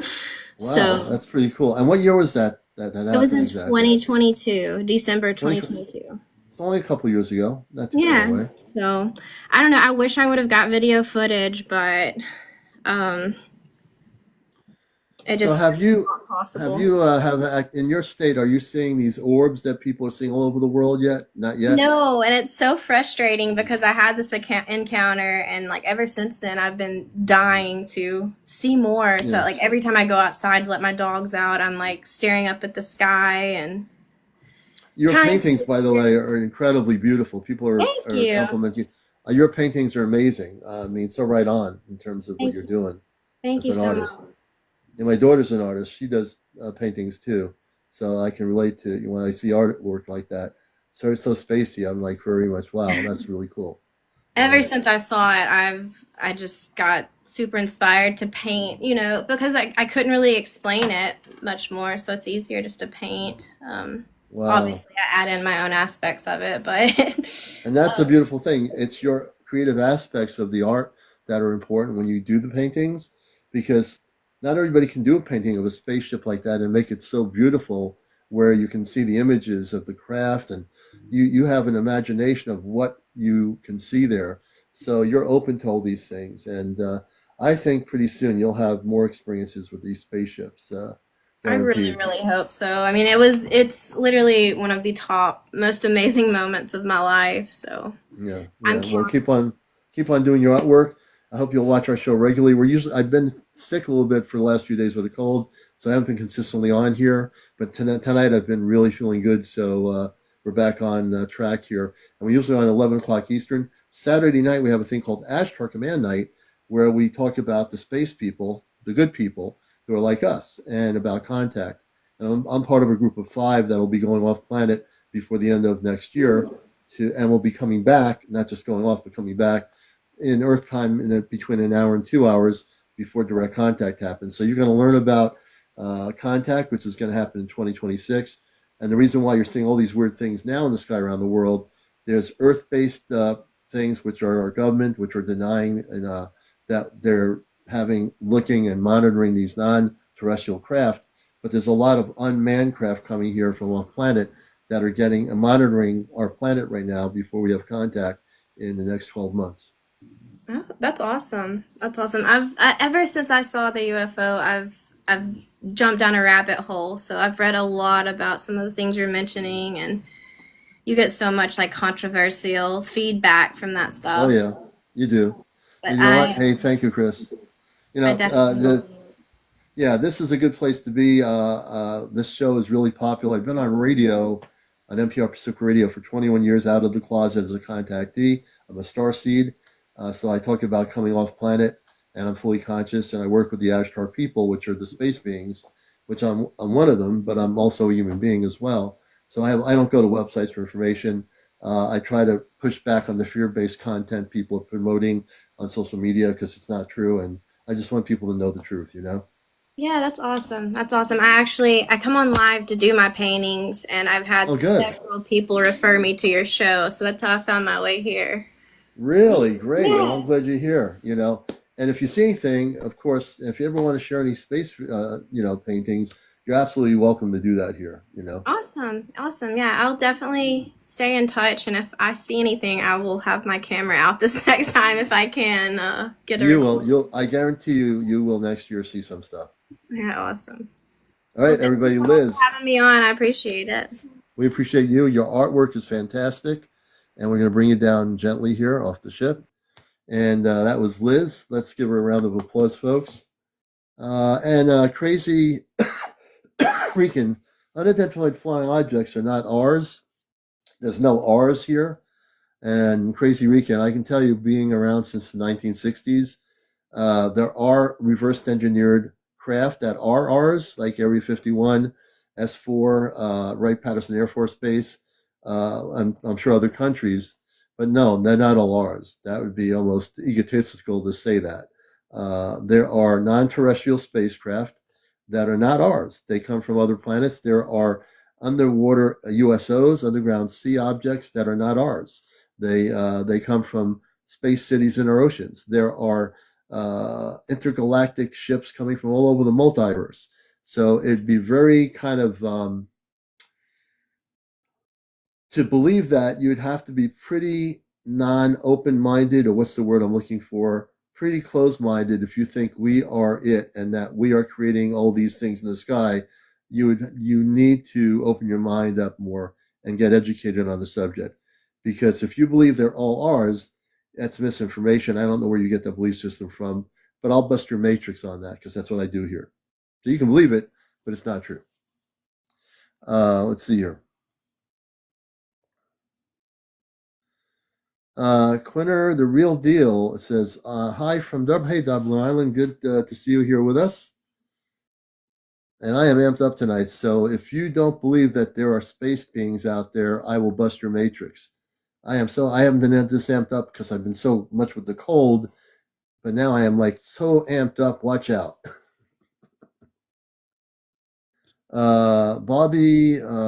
Bob Bogart says a friend of mine saw USO at Lake when he was down in Peru. Interesting.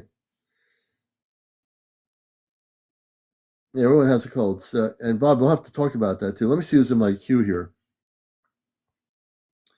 Oh, we're going to bring up the person from Ireland. Then Russell Wagner will be our next guest. This is Encounters. We're on at 11 o'clock nightly. The last few nights have been iffy because I had a cold.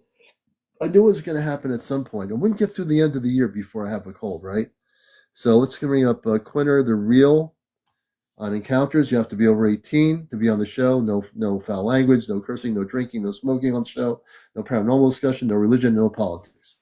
And we reached 101,700. Thank you, everybody, for that. Quinner, the real deal. Welcome to the show. Hello, my friend. I've been on before, and Yes, you Brady have. Seasons brings these all over in the States. You I've too. just been out on my balcony, and I was just looking around, and next minute I was just seeing an orb, a big huge orb go And that, past. It was about a mile away, I'd say, just stalling, and then it just shot straight up in the sky. It did. It was too fast for any airplane. It went straight up. It did, yeah. I know and what you I saw this. saw. You just saw this a few minutes ago. Just about less than 5 minutes ago. That's why when it's, 5 minutes well, that's why ago. just So five now we're minutes getting. ago it was a big bright orb, and Mhm. it's just sort of it was stalling. It was. I said, "What's that?" And it says, "We in Ireland we don't have an army. We don't have fire or jets. We don't have anything of that sort. We haven't got a Yeah. big military. We don't, you know." And it just shot straight up. It is, yeah. You know what I mean? Wow. Like.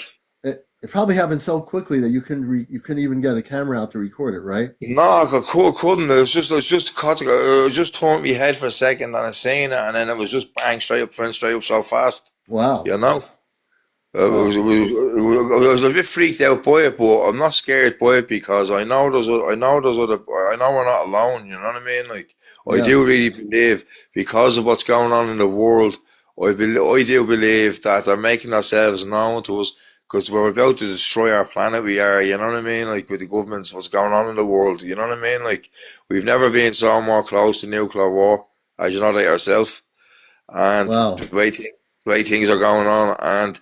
I reckon they're just letting themselves know and say, look, you aren't the only ones here, like, so, like, chill out kind of thing. That's what I believe, you know what I mean? Like, Yeah. but what I saw, like, I know what I saw, and people probably think you're crazy when you tell them that, but I know what I saw, you know what I mean? Like, and it wasn't a small orb, it was big. I'd say it was about, say, easily around 80 to 90 foot big. That's how big this orb was. Wow. Oh my And it just gosh. shot straight up so fast in the sky. Then it just disappeared. Is there a lot of sightings now happening in Ireland right now, like everywhere else in the world? Well, I'll be out straight with you. Drone wise, no, I don't care about the drones. I don't, yeah, because I know they're Yeah. man-made. Yeah, we know Uh, what they are. Yeah. but What about the proper orbs? I mean, you UFOs. just had a. That's my first encounter with a UFO. You know what I mean? Like, Yeah.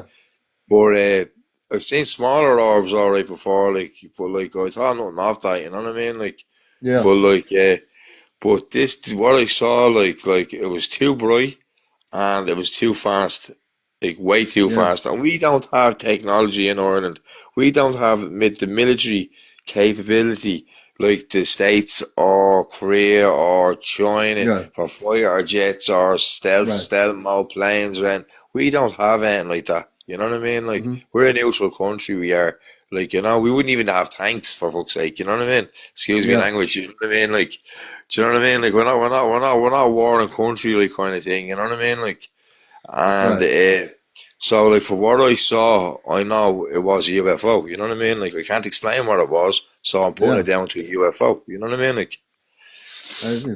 Well, I appreciate your story, man. That's right on the money. This is exactly what the show's about. You just experienced something about 5, 10 minutes ago. He experienced something non-terrestrial, which was an orb, and I appreciate you coming on here and sharing that with our audience all over the world so much, no Quinner. problem.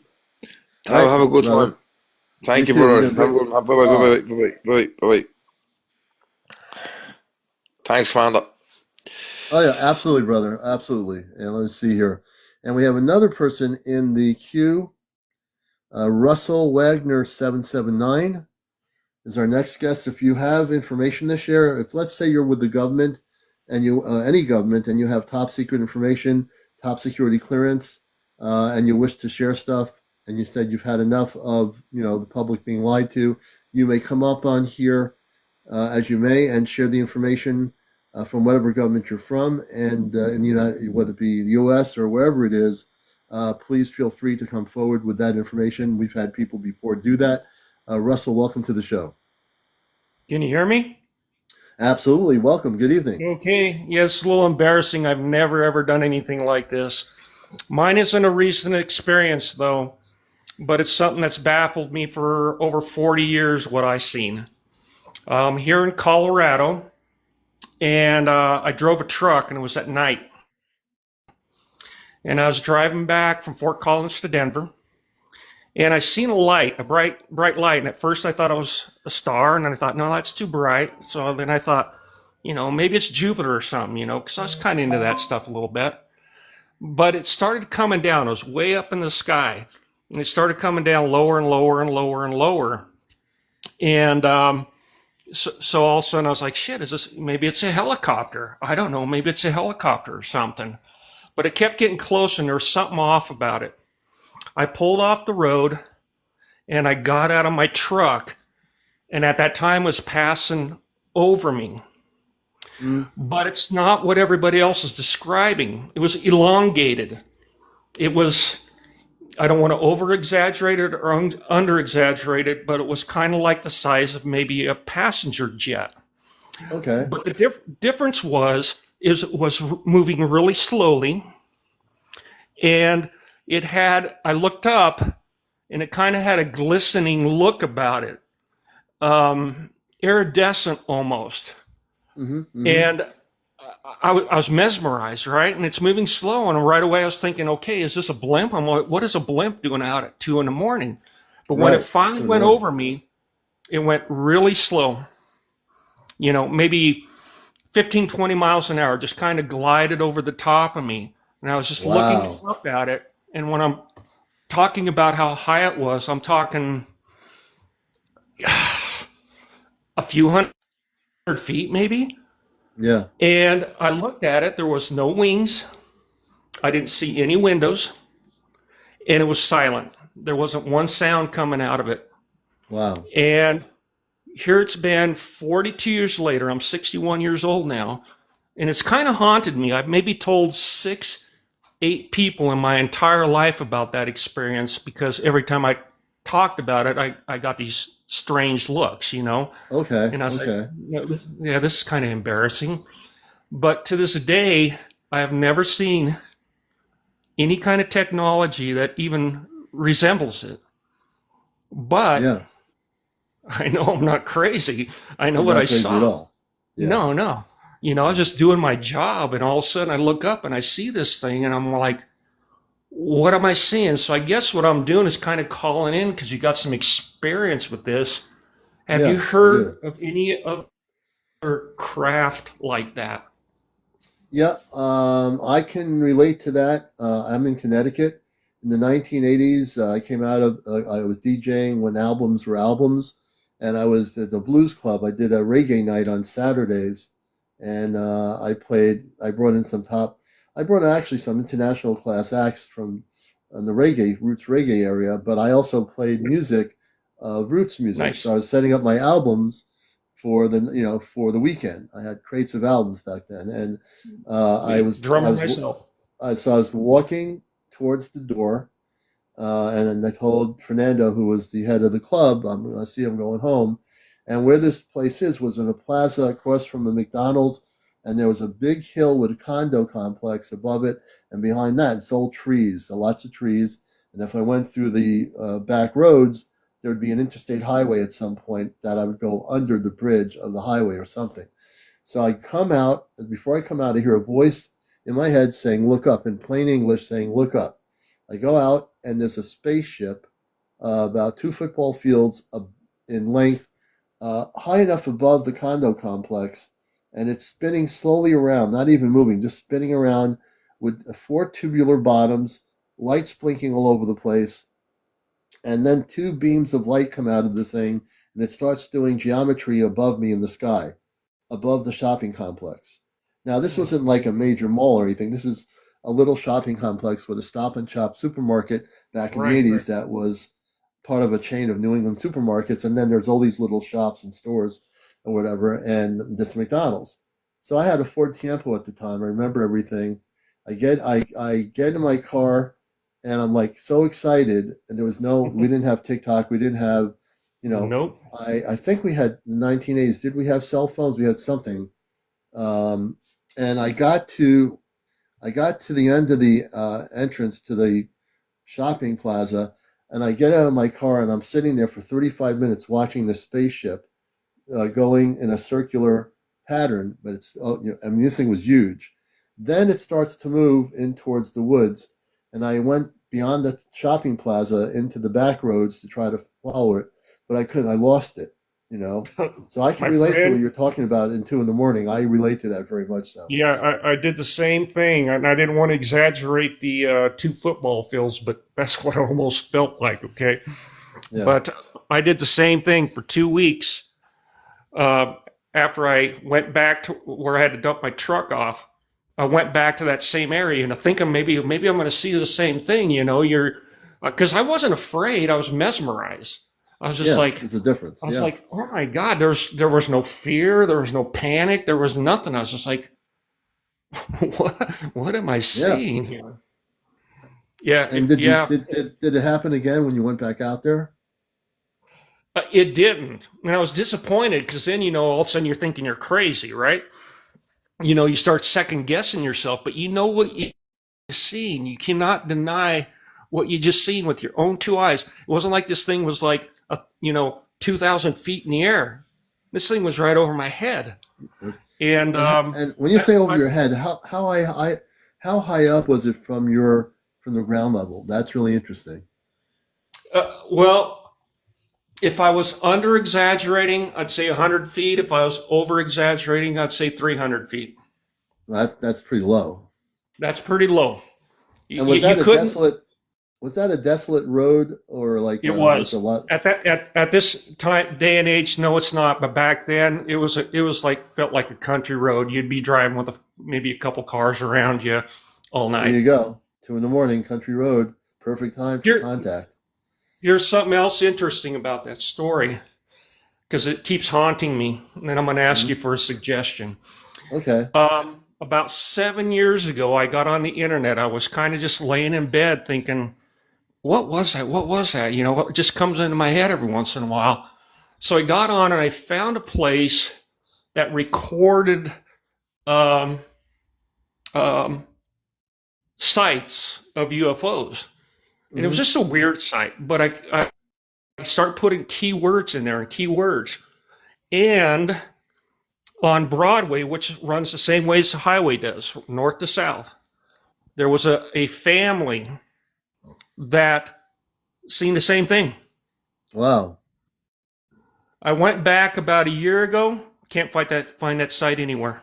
Really? Like it Now got wiped off the map. that's pretty crazy. That is pretty crazy. Here's a suggestion or something I want to ask your advice about because I don't know much about it. Because all the stuff happening right now, I'm kind of hyper aware, Right. and so I thought about going to somebody that knows what they're doing and going in some sort of hypnosis to kind of jog my memory, make it a little clearer because that's it's 42 years ago. Yeah. Is that anything that you've found is of any use? Well, I knew back when Bud Hopkins was alive, he was, and there was John Mack in Harvard, but Bud Hopkins, who I used to know when I used to go to UFO conferences, he was the foremost hypnotist from people for different reasons who might have been abducted by ETs. So let me ask you the posing question. Sure. Do you think that you had an encounter that night that you don't remember? Um, I'm not I saying I'm not trying to suggest into your consciousness no you no no, did. and I don't feel that way. I think the only thing that might even slightly suggest that to be a possibility is how it's kind of haunted me over the years. But Hmm. otherwise, no, I don't feel Okay. like I got for lack of better terms, beamed up or something like that. Okay. That's nothing I remember.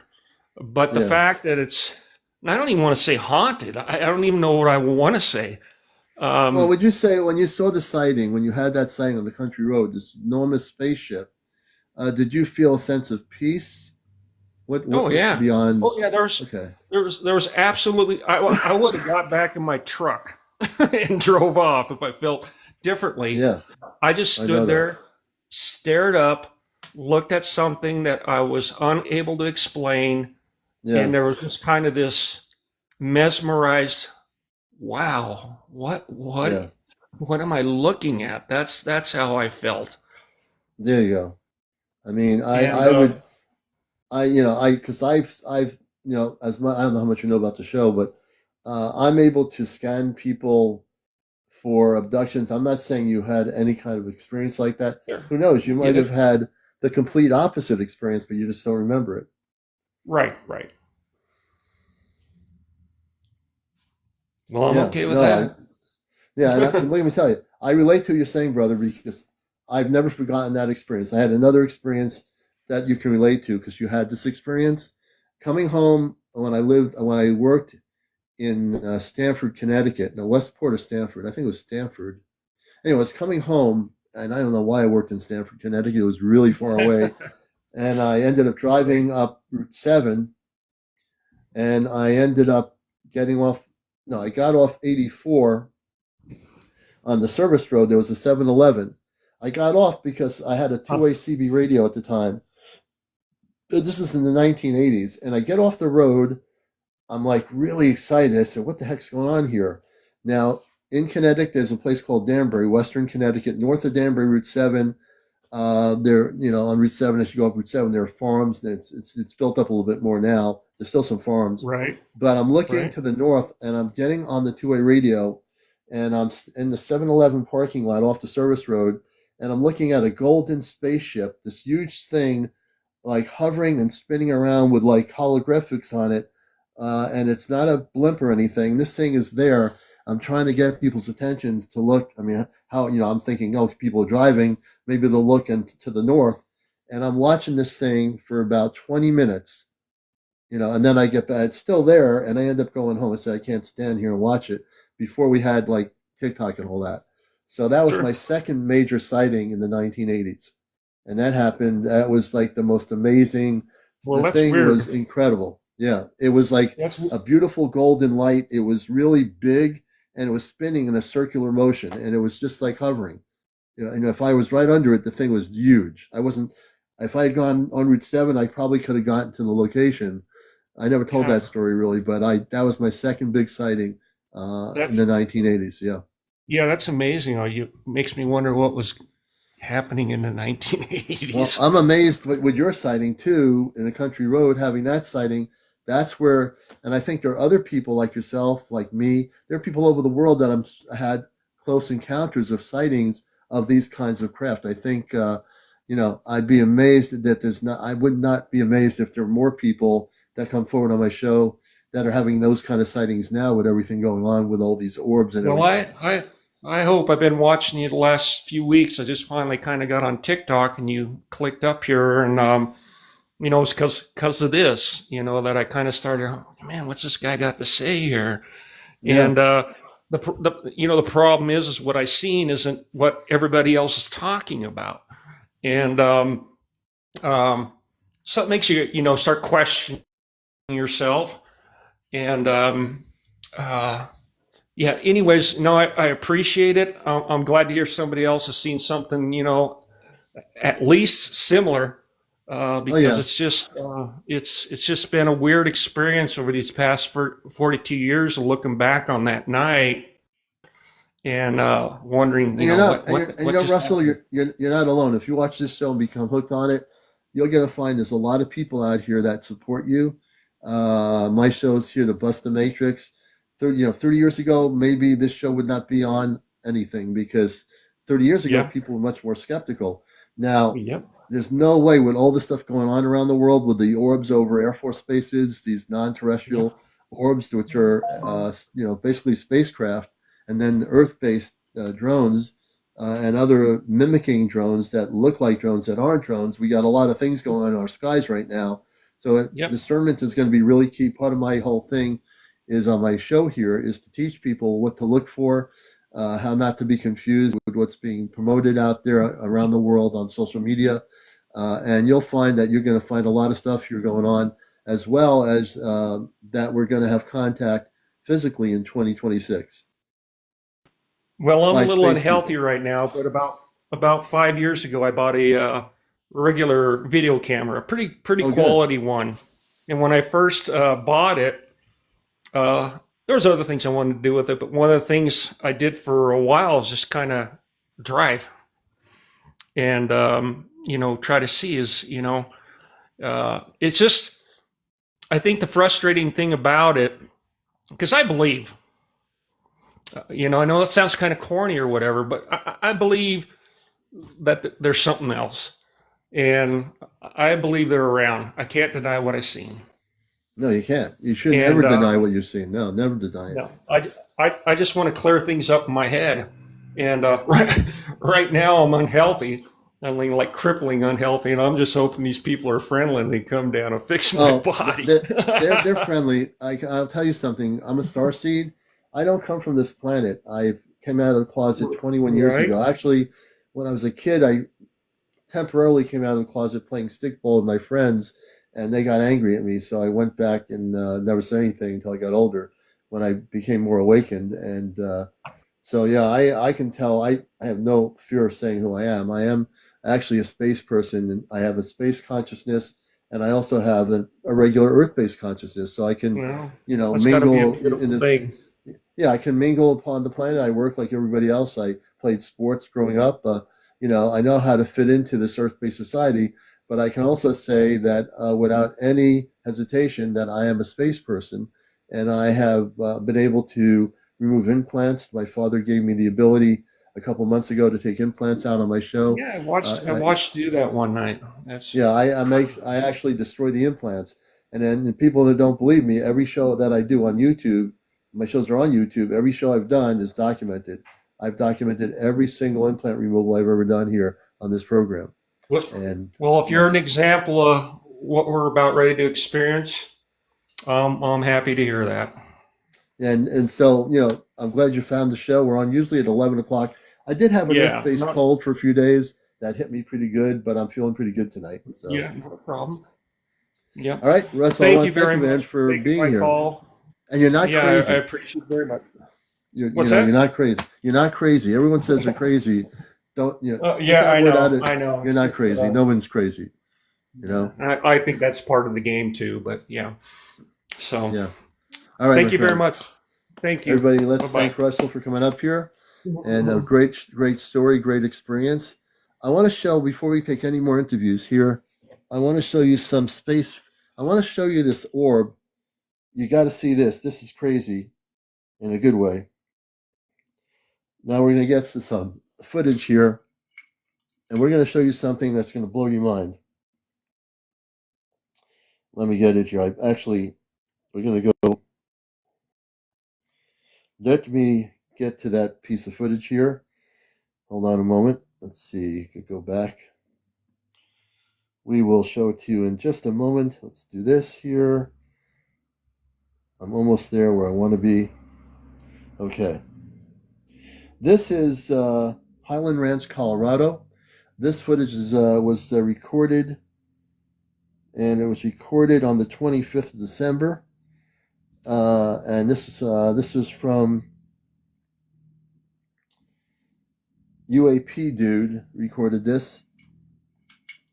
You're going to see this very clear recording, daytime footage of an orb. Remember the metallic orbs that were reported, and our government and the Pentagon said they were all weather balloons from China, that these weather balloons were and then we heard stories about that they in the Yukon Territory, that the Air Force in the U.S. was allowed to go over the border of Canada, and they were targeting these spheres, these metal spheres, and they said they went after them, and these things took off. And the Air Force pilots said something like, they just took off. We couldn't catch up with them. I'm going to show you something here. This is new footage on TikTok, and this is for entertainment purposes only. So I'm going to show this. This is an educational show. We're going to flip the camera, and you're not going to get this information from your old, from the Pentagon. You know, I'm sure they're not going to tell you anything. Let me get here. So let me show you this, folks. And this is for entertainment purposes only. Get ready. Okay, this is it right here. This is from UAP Dude.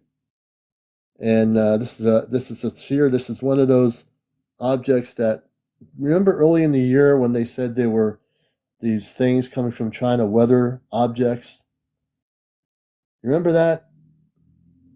Look how clear this footage is. This thing, when you see the original, this is Highland Ranch, Colorado's for entertainment purposes. They got a good video here. So right there. Right there, brothers and sisters. If you're not watching my show here, you're missing the boat. I only show real information here. I stay away from CGI and AI stuff. This is all real. People are documenting things here. I'm communicating with people. I'm connecting with people on TikTok that are really getting information, video footage. Look at that. If you're not watching this right now at 12:55 in the morning, then you're missing it. Please follow. Please like and follow the show here. I appreciate that everybody follows the show. This way you'll be hopefully knowing what's happening. Nope, it's not a weather balloon. That's what you want to think. This thing is not a weather balloon. It's a metallic object, and it's not a weather balloon. This thing it's an intelligence that's moving in a specific direction. It's no weather balloon floating around in the sky. That's where I'm going to bust your matrix. If you think it's a weather balloon, you need to wake up. And I mean wake up. Look at that. Look at that, folks. Really, really look. Don't let your brain take over. Look with your eyes. Because your brain says, oh, I can't believe that's something like that. I can't believe that exists. It can't just exist. It does. I am so amped up tonight, folks. I'm going to show you some more video footage here, too. This is only the beginning. Let me go back to putting the light on here. We have plenty of stuff here to show you tonight. Yeah, can I pause the video? I'll try to. I'm going to pause it when it starts all over again. We'll try to do that. Hold on a minute. Can I bring the video in? No, I can't get it to go larger. Oh, this is another one, but wait a minute. I don't want to show that one yet. Wait a minute. We're gonna go back to the screen here for a minute. Give me a second. All right, we're gonna definitely show you some more stuff. You're watching Encounters, and we are amped up here. The commander is back live and well. And let's go back on the screen here for a minute. And so we're gonna get another guest on here. I'm gonna get to another video, I promise you here. And let me see here. The next video, which we'll be showing you, let's see here. It's going to be from Europe. And we're going to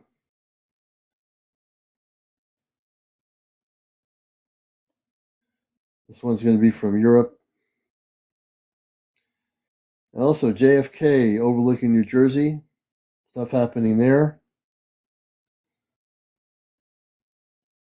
Eastern Belgium. We'll show you some more things here. Give me a second. Oh, this is Germany. The Germany thing is really cool.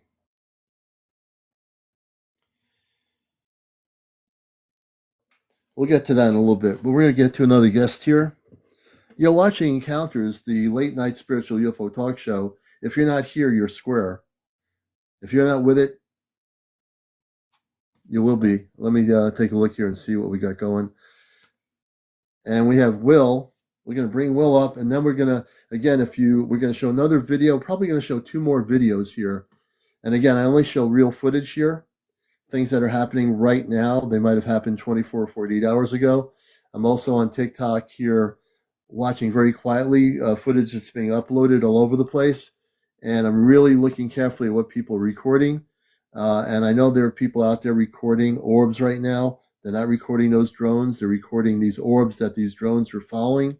Military helicopters have been following some of these objects. I know our Pentagon is very probably secretly interested in what's going on. They're not going to talk about it at the press conferences. I guarantee it that they're not going to do that. We'll bring Will on for a minute here, and then we're going to go continue. If you have information to share and you're over 18, please join us. No foul language, no smoking on the show, no drinking on the show, no vaping, no paranormal discussion, no politics, and no religion. So I'm going to bring Will on here for a couple minutes, and then we're going to continue on with more video footage, giving you the latest footage here from all over the world on what's going on that's not being shown on CNN, NBC. They are showing things, I'm sure. I don't watch TV news, so I have no idea if they're showing stuff on CNN or NBC or anything. But if you do know that, you can certainly let me know. So our next guest is Will. Will's been on the show before. Good morning. Frustrated. Good morning. And the person's asked me, when will we have contact?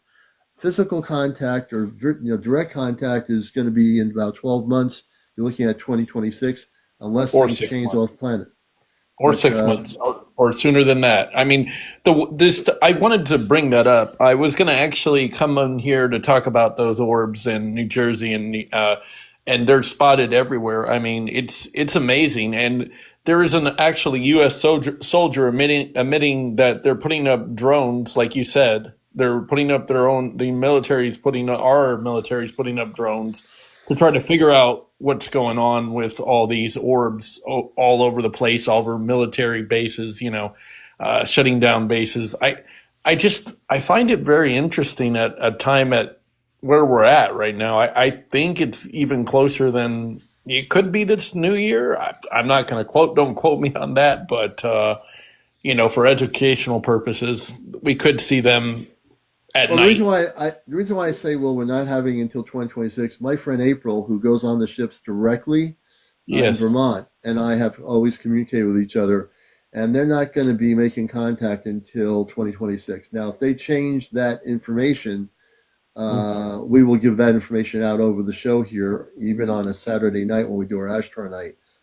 But yeah, I don't see that happening yet, but I do see they're gently getting people ready by visually appearances over oceans, over the coast of New Jersey. Orbs have come out of the oceans, and this is how they're getting people very calmly prepared. They're not coming over, they're orbs, unmanned orbs coming over various cities around the world, Air Force bases. Those are our people, the space people, that are bringing these unmanned orbs just to really look at the vibrational frequencies of the human population. So yeah, you're looking. If they change it, we'll tell you. But again, I'd be very surprised if they just come down and make contact now. I don't think it will happen until 2026. But there are bad ones and there are good ones, of course. Well, the bad ones are being taken off the planet. You don't have to worry about the bad ones. They've been. I can tell you right off the bat. April's been on the ships with the command. They've been getting the bad ones off the planet continuously. There won't be any bad ones left when contact happens. Okay, that's a good thing. Then, I mean, it's just good versus evil. You know what I mean? I mean, if you have an enemy, but you have to think of it that way. They're being taken off. We are dealing with them, and they are being taken off the planet. That's a good thing. Then, I mean, that's a very good thing. But I mean, it's so odd that the congressmen and all that are like saying, "Oh, we try to talk to they try to get behind closed doors, and they're like, they're just like, oh, there's no new information, but we want to shoot them." I found it very interesting. Like there were like an ex-military pilot on the Joe Rogan show. I don't know if I sent you one of the links, but he was talking about that they can't they can't lock on to these UAVs, or they can't lock on to these orbs. And they were trying to say that the government is saying that they're going to shoot them down. But of course that can't happen since they can't lock on. But it's just so odd, their messaging and the government. You know how our government is. Well, I wouldn't trust them with a pen. I wouldn't trust them 2 feet in front of the other. I mean, what... I know there had to be some kind of treaty on Earth before, like during Reagan or during Eisenhower. You know what I mean? There had to be some kind of. They have the military. We'd have to know something, wouldn't we? Let me ask you. Let me put it this way. I can tell you because I am also space consciousness as well as I don't channel anything. Everybody, I don't channel anything. I don't have pendulums. I don't have crystal balls. I'm basically the real deal. So I can switch from, and you've seen it, Will, on my show. I can switch from just a basic interviewer here about the subject. When on Sunday night when I do implant removals, I'll switch to what I call my Ashtar cosmic consciousness, and people have seen it. And I can tell you, though, that for the last 70 years, even when I was a kid, growing up, then I learned more that Eisenhower chose, and I've said this before, over 70 years ago, General Eisenhower chose, and then this is again for entertainment knowledge, that he chose to make a decision to work with the Zeta, which people call the Greys. They're really Zeta, and even with the reptilians, he chose to work with those beings that had advanced technology, but they were lower vibrational beings. They had the technology, they gave them technology, and for over 70 years, these particular beings were allowed to abduct human beings. If you've watched any documentaries on abductions on History Channel or whatever, there are people that have been abducted. There have been many well-known documentaries about this. The reason why people were abducted is because our government allowed it to happen, and this is for entertainment purposes. They allowed it. General Eisenhower could have chose to go with the space people, which were the positive beings that were spiritual, but he chose to go with the other beings because they wanted the technology. The technology was more important to have the reverse engineered technology than to have well-being and have our planet 70 years later. If we had gone with the space people that are the Ashtar Command people, this planet would be way different than it is right now. And we're so far behind where we should be as a planetary civilization, only because the people that are in power made the decisions to go the wrong way and get the reverse engineered technology, like Area 51, Wright-Patterson Air Force Base, to name a few places. There's more than one place, and that's what they chose to do. Now, 70 years later, I can tell you, Will, that is all being stopped. There's not going to be any more lies. There's not going to be any more, let's wait for the Pentagon to tell us the truth. If you're waiting for the Pentagon to tell the truth, it's not going to happen, people. No, not going to happen. They would never admit to that. But what you're saying is very interesting. About 70 years ago, that they wanted Eisenhower became with educational purposes. That Eisenhower, they gave them a truce to the for technology. But then, okay, then my next question is what. There's so much activity, and they're going over New Jersey, New York, and they're looking in the sky, and they're seeing them up as big as school buses. So, what would they want? What do they want now? Do they want some kind of resources? Do they want our nuclear capability? Yeah. Okay, let me take away the fear stuff, because that's all fear-based questions or responses. Okay. So let me ask this: they don't want anything. The space people, do not want anything. This is where I have to educate the public here, because I am also a space person myself. My consciousness is. My space body is on a big spaceship in a thing called stasis. So the good news is I can speak as a space person here on Earth in this human form, and I am at the moment. Now I will answer that question as a space person. So in terms of there's no they want anything. They who wanted something were the Zeta. The Zeta are lower vibrational beings. The reptilians are lower vibrational beings. They were given permission for 70 years to do what they were doing. The spiritual people, the spiritual space people, are way higher in spiritual frequency, and they are very much loving men and women with children. They're vegetarians. They don't want anything. So you have to throw the day out of your consciousness. They that are coming here now, they that will be coming through the oceans, above the oceans, they of the inner earth that will be coming onto the surface to connect with the people of Earth, they are men and women. They have families, they have children, but they are very spiritually advanced. And I'm not talking technically advanced, because they already have that. They're spiritually advanced. They come in love. They come in unconditional love. So there's no they anymore. What I meant was star people. Sorry. It's star people. So star people don't want anything. All they want to do is reconnect with our planet. They've lived here in our oceans for billions of years. They've lived in the inner earth for billions of years. But the surface dwellers have been miseducated on your planet about this because you've been taught things that aren't true. You've been given a bill of goods that you believed in. We all were. In every decade, whatever decade you were born in, every single person's given a bill of goods. And if you believe that stuff, hey, look, what are you going to do?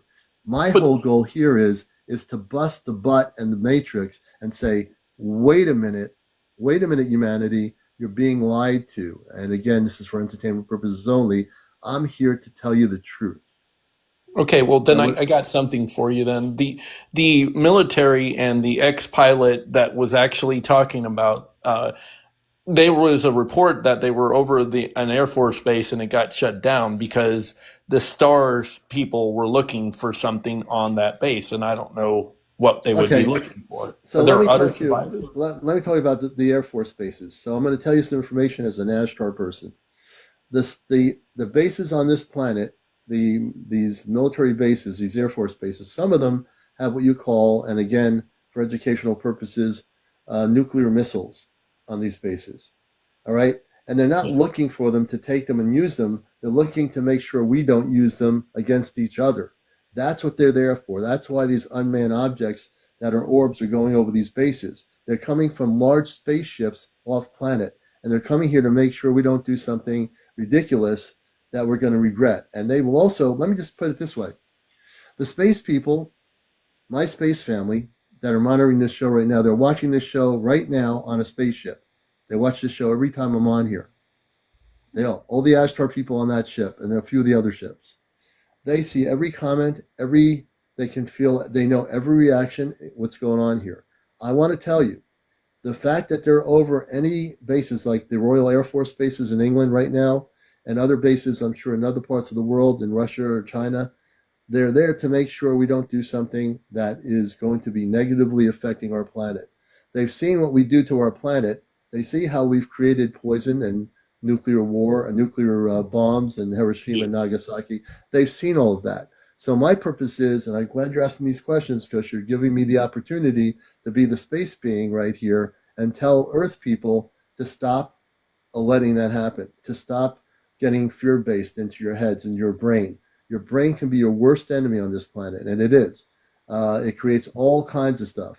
So what's going on these bases right now with the sightings of these orbs over the bases, and the commanders are getting freaked out, is because they're monitoring these bases that have these capabilities to make sure that they never get used. And if they are going to be used or tried to be used for Earth-based purposes, all that stuff can be neutralized. In the 1960s, the reason why you're here now as human beings is because the Ashtar Command, believe it or not, turned off all the electrical systems on those bases with nuclear silos. There's been documentaries that you can look up on probably History Channel. There was one or two that were produced. I Okay, remember hearing about that. so what you need to know, Will, is you have to stop going by what you're hearing out there, because I'm telling you that none of that stuff. The Star people are here to bring peace and harmony. They're here to stop us from destroying our planet, and it's time for us to have contact and get our act together as a planet, and to realize that we can no longer be irresponsible citizens of the universe, because we have been. Honestly speaking, we've been the most irresponsible civilization in our universe. We've done more to destroy things on our planet: plant life, sea life, animal life, human life, you name it. We've done it, and we've done a good job of that. But now we're going to be in a situation where that's going to all change, and we're going to have to get with the ticket. You know what I mean? Yes, but I do agree, and they would have to do the star people would. What? So why can't the star people just go to all the bases in all the United States and take all their nuclear stuff and take it where it can't be used ever? You know what I'm saying? Yeah, it doesn't work that way, because there's the space consciousness. The way they do things is not in time. They don't do things that way.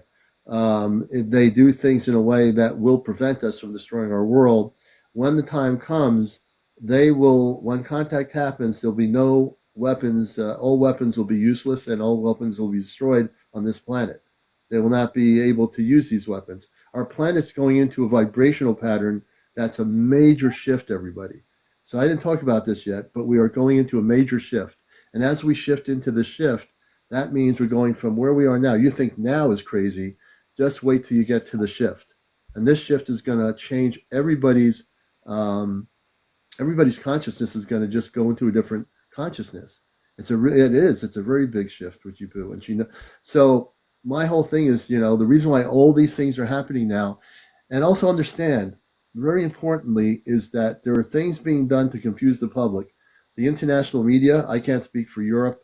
I only can speak for this country where I am. I don't watch a lot of TV. I have no idea what the national news media in this country is talking about, and probably better that I don't know.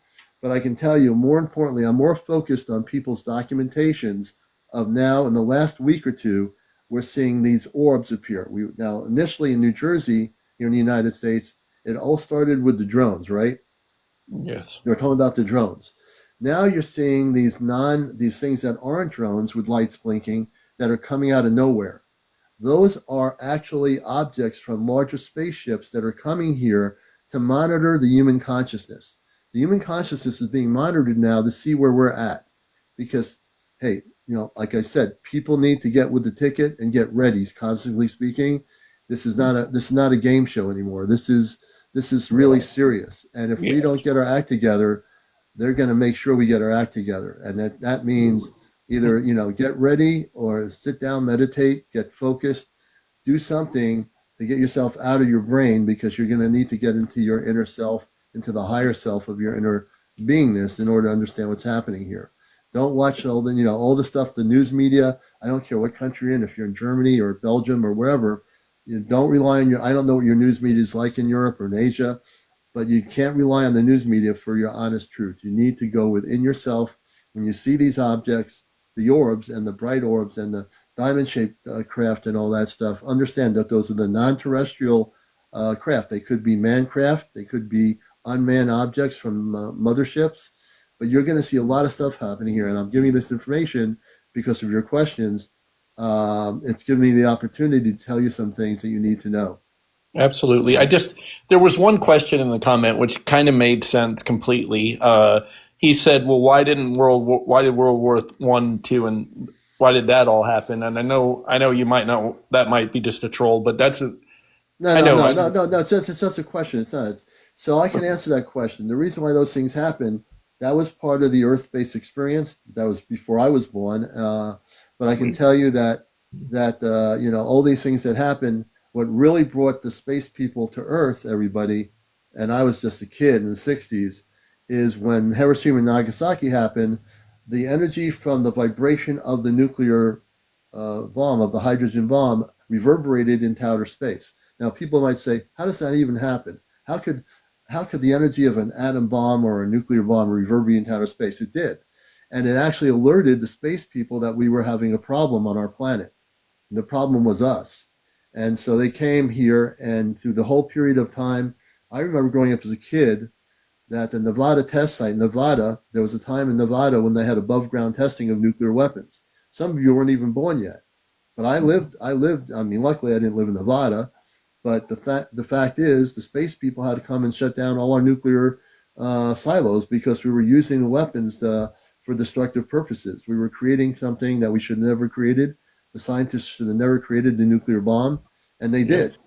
And they regretted. Those same scientists that created the nuclear bomb, the Manhattan Project, regretted that when they looked back at what they did. They regretted creating, using uranium to create nuclear weapons. It was too late. I just wanted to go ahead. No, so that's where I am with that, and that makes sense completely what you said. But I wanted to say that the biggest UFO sighting for space for star seeds was in the Phoenix Lights. I mean, those things were all over. I mean, you had to look at those and go, there was something. I just want to say, for people that were abducted, Alyssa is telling me she was just abducted. On Sunday night, I'll be doing my show. I will scan for not abductions. I will scan you for implants. I'll be doing that Sunday night. I'll stay real focused on that. I definitely, Alyssa, will help you out on Sunday night. I will help you out, scan you. And if you've been implanted, I will also take the implants out and put protection around your home, and I will help you. I promise. All right. Well, I want to thank you for being up here. And I'm going to show one or two more videos from all over the world. This one's coming from Dusseldorf, Germany. The person says you can see conventional aircraft and the orbs. I want to show this to people here. I think it's important that we understand what's happening here. And let me get to that footage here. Hold on a minute. Wait a minute. Nope.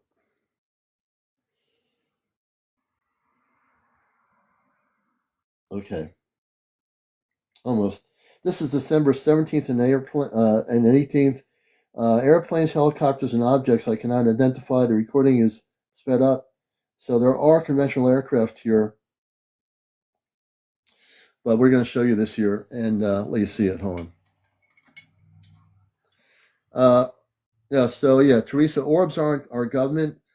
Our government, and again, many of the drones that people were seeing in New Jersey and other parts of the world, those, from my research, I think our government is involved with that, and some of them are mimicking our Earth-based technology.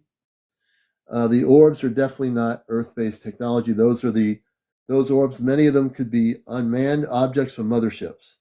So let me see if I can show you this here. Hold on a minute. Give me a second. And this is for entertainment purposes only.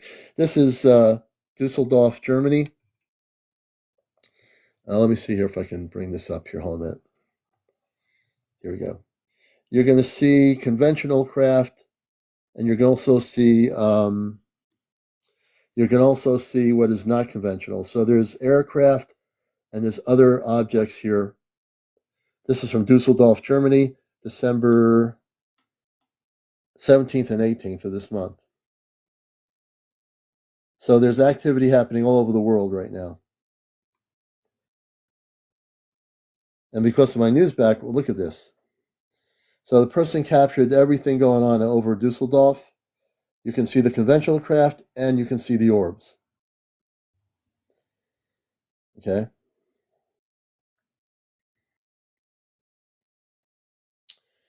And I'm guaranteeing you won't see this on CNN News or BBC News. You'll see this here on Encounters. And I'm going to show you some more stuff in a minute here. We'll be on here till about 1:30. And then we'll be on tomorrow night with Ashtar Command Night.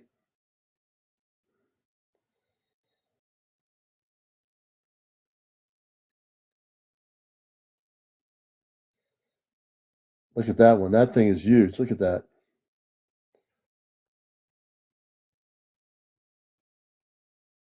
That's crazy. Absolutely. That's happening over in Germany. Umbra says, I saw one. So if you've been seeing stuff, make sure you record it. If you're seeing stuff, get your phone out and record it, please. I know sometimes we forget to take our phones out, but you need to record this stuff.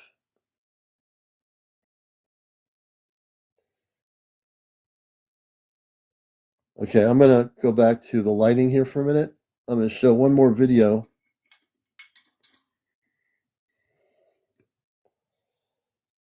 Let me just do this here. Hold on a minute. All right, give me a second here to get back to the screen. We'll show one more video for the night here. And I think I saw down the rabbit hole. Good evening. Let's see, here I am. Give me a second here. We have another video I want to show you to keep you informed of what's happening. This is going to be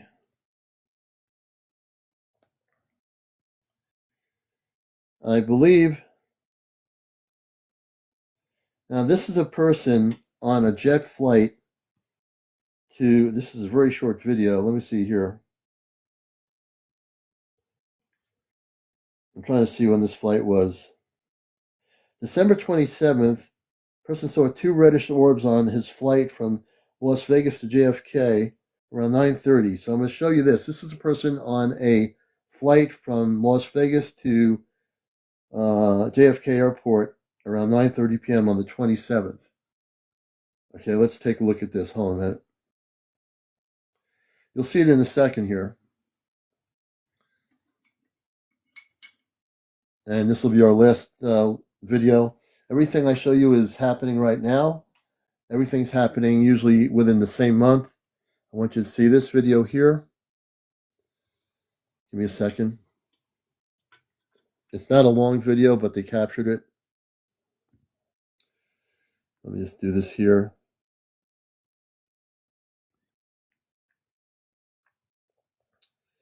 Give me 1 second here. Okay.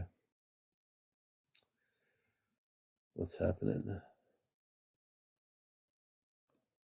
Okay, we're going to show you the video. This is a person on a flight to JFK from Las Vegas. And this is what they captured. This is December 27th at 9:30 p.m. Okay? And this is for entertainment purposes only. A very short video, but let me show it to you one more time.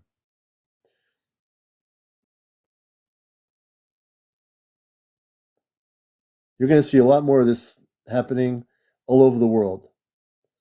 And again, like I said, it's going to be a lot of different types of non-terrestrial lights, orbs. Okay? Let me see if I have one more here. I guess that'll do it. All right, I think that's it for video footage for tonight.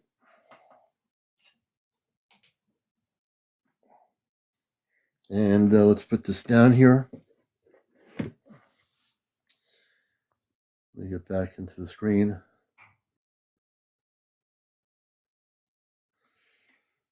All right. So that's it. That's it for tonight. Like I said, I did so much footage that I'm looking at here. I can spend the whole evening just showing you the latest video footage from all over the world.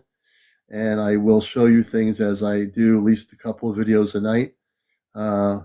So Greg, what do I think? So just to give you some final analysis from my perspective, because I've been in this field for a long time, the orbs that are going to be appearing, or that you see other than what you call the drones that they keep promoting on TV news, the orbs are actually coming from motherships that are cloaked somewhere in the outer atmosphere. I think the cloaked ships are all over the planet, and I think you're going to see these orbs coming down, Greg, to, like I said, observe our energy as a planet, our vibrational patterns as a frequency, and the human population. And they're just making sure they're looking at every aspect of our society, because we are going to have contact in 2026. So people really need to, and I'm going to help people here, being that this is a UFO talk show. I will try to answer the best of my ability your questions. And I want you to ask questions so that we could get people in a better space to understand what's happening here. I know many people are like initially freaking out. I know the media, government officials in different towns have been freaked out over this, but you shouldn't be freaked out over it. There's things that are going to start happening now that never, ever have happened on this planet. Belinda, the reason why 2026 from our space family off planet directly have communicated, that's the time that they said we are supposed to have the contact. We think of things in linear time. We have things known in our consciousnesses. It has to be 10 o'clock at night. We're supposed to be going out to a Chinese restaurant that's open till midnight. We're going to be late for a dance party, or we're going to be late for the baseball game at Shea Stadium or something. We always think of things they have to happen at a specific time. So Dace is correct. So it's divine timing. Divine timing has no time in the way we think of it. Great question. But I guarantee you when contact happens, it will be at the right time. And it's going to be appropriate at that point. It's going to take at least another 12 months or less to get the people prepared for what's going to be happening on our planet. And if you look at what's happening now, a lot of people are waking up because of these things with the drones, and now the orbs are showing up and other things. People that have no interest in the subject are actually now interested in it. I have people coming on my show here, the #1 spiritual UFO talk show on social media, asking me questions for answers. And I do have the answers, thank goodness, because of my background. So I appreciate all your questions. Don't hesitate to ask me questions. If you don't know, if it's all new to you, I will certainly help you in the process understand what's going on here. And don't have any fear of what's happening. It's all good. The government itself, or the governments themselves, in my humble opinion, for entertainment purposes only, they're more afraid of the fact that the space people are now going to make contact in 12 months with our planet. So if you think you want to know who's freaking out, I guarantee you the people in power are probably freaking out all over the planet. The ones of the big countries and all that kind of jazz. You know what I mean? Yeah, they're friendly. Rick Reed, yes. The star people are very friendly. They're human beings. They have families. They're vegetarians. They come from very peaceful planets. They live in complete peace. They're very friendly. And I'm one of them. I'm also a space person. So I'm born here as a human being, but I'm also a space person. That's why I can speak from a human perspective and also from an Ashtar Command perspective, because I am with the Ashtar Command. My space body is in what we call stasis, which is a ship. The ship is not called stasis, but the body is in the ship with many other bodies that are on ships, and our space consciousness is in human form.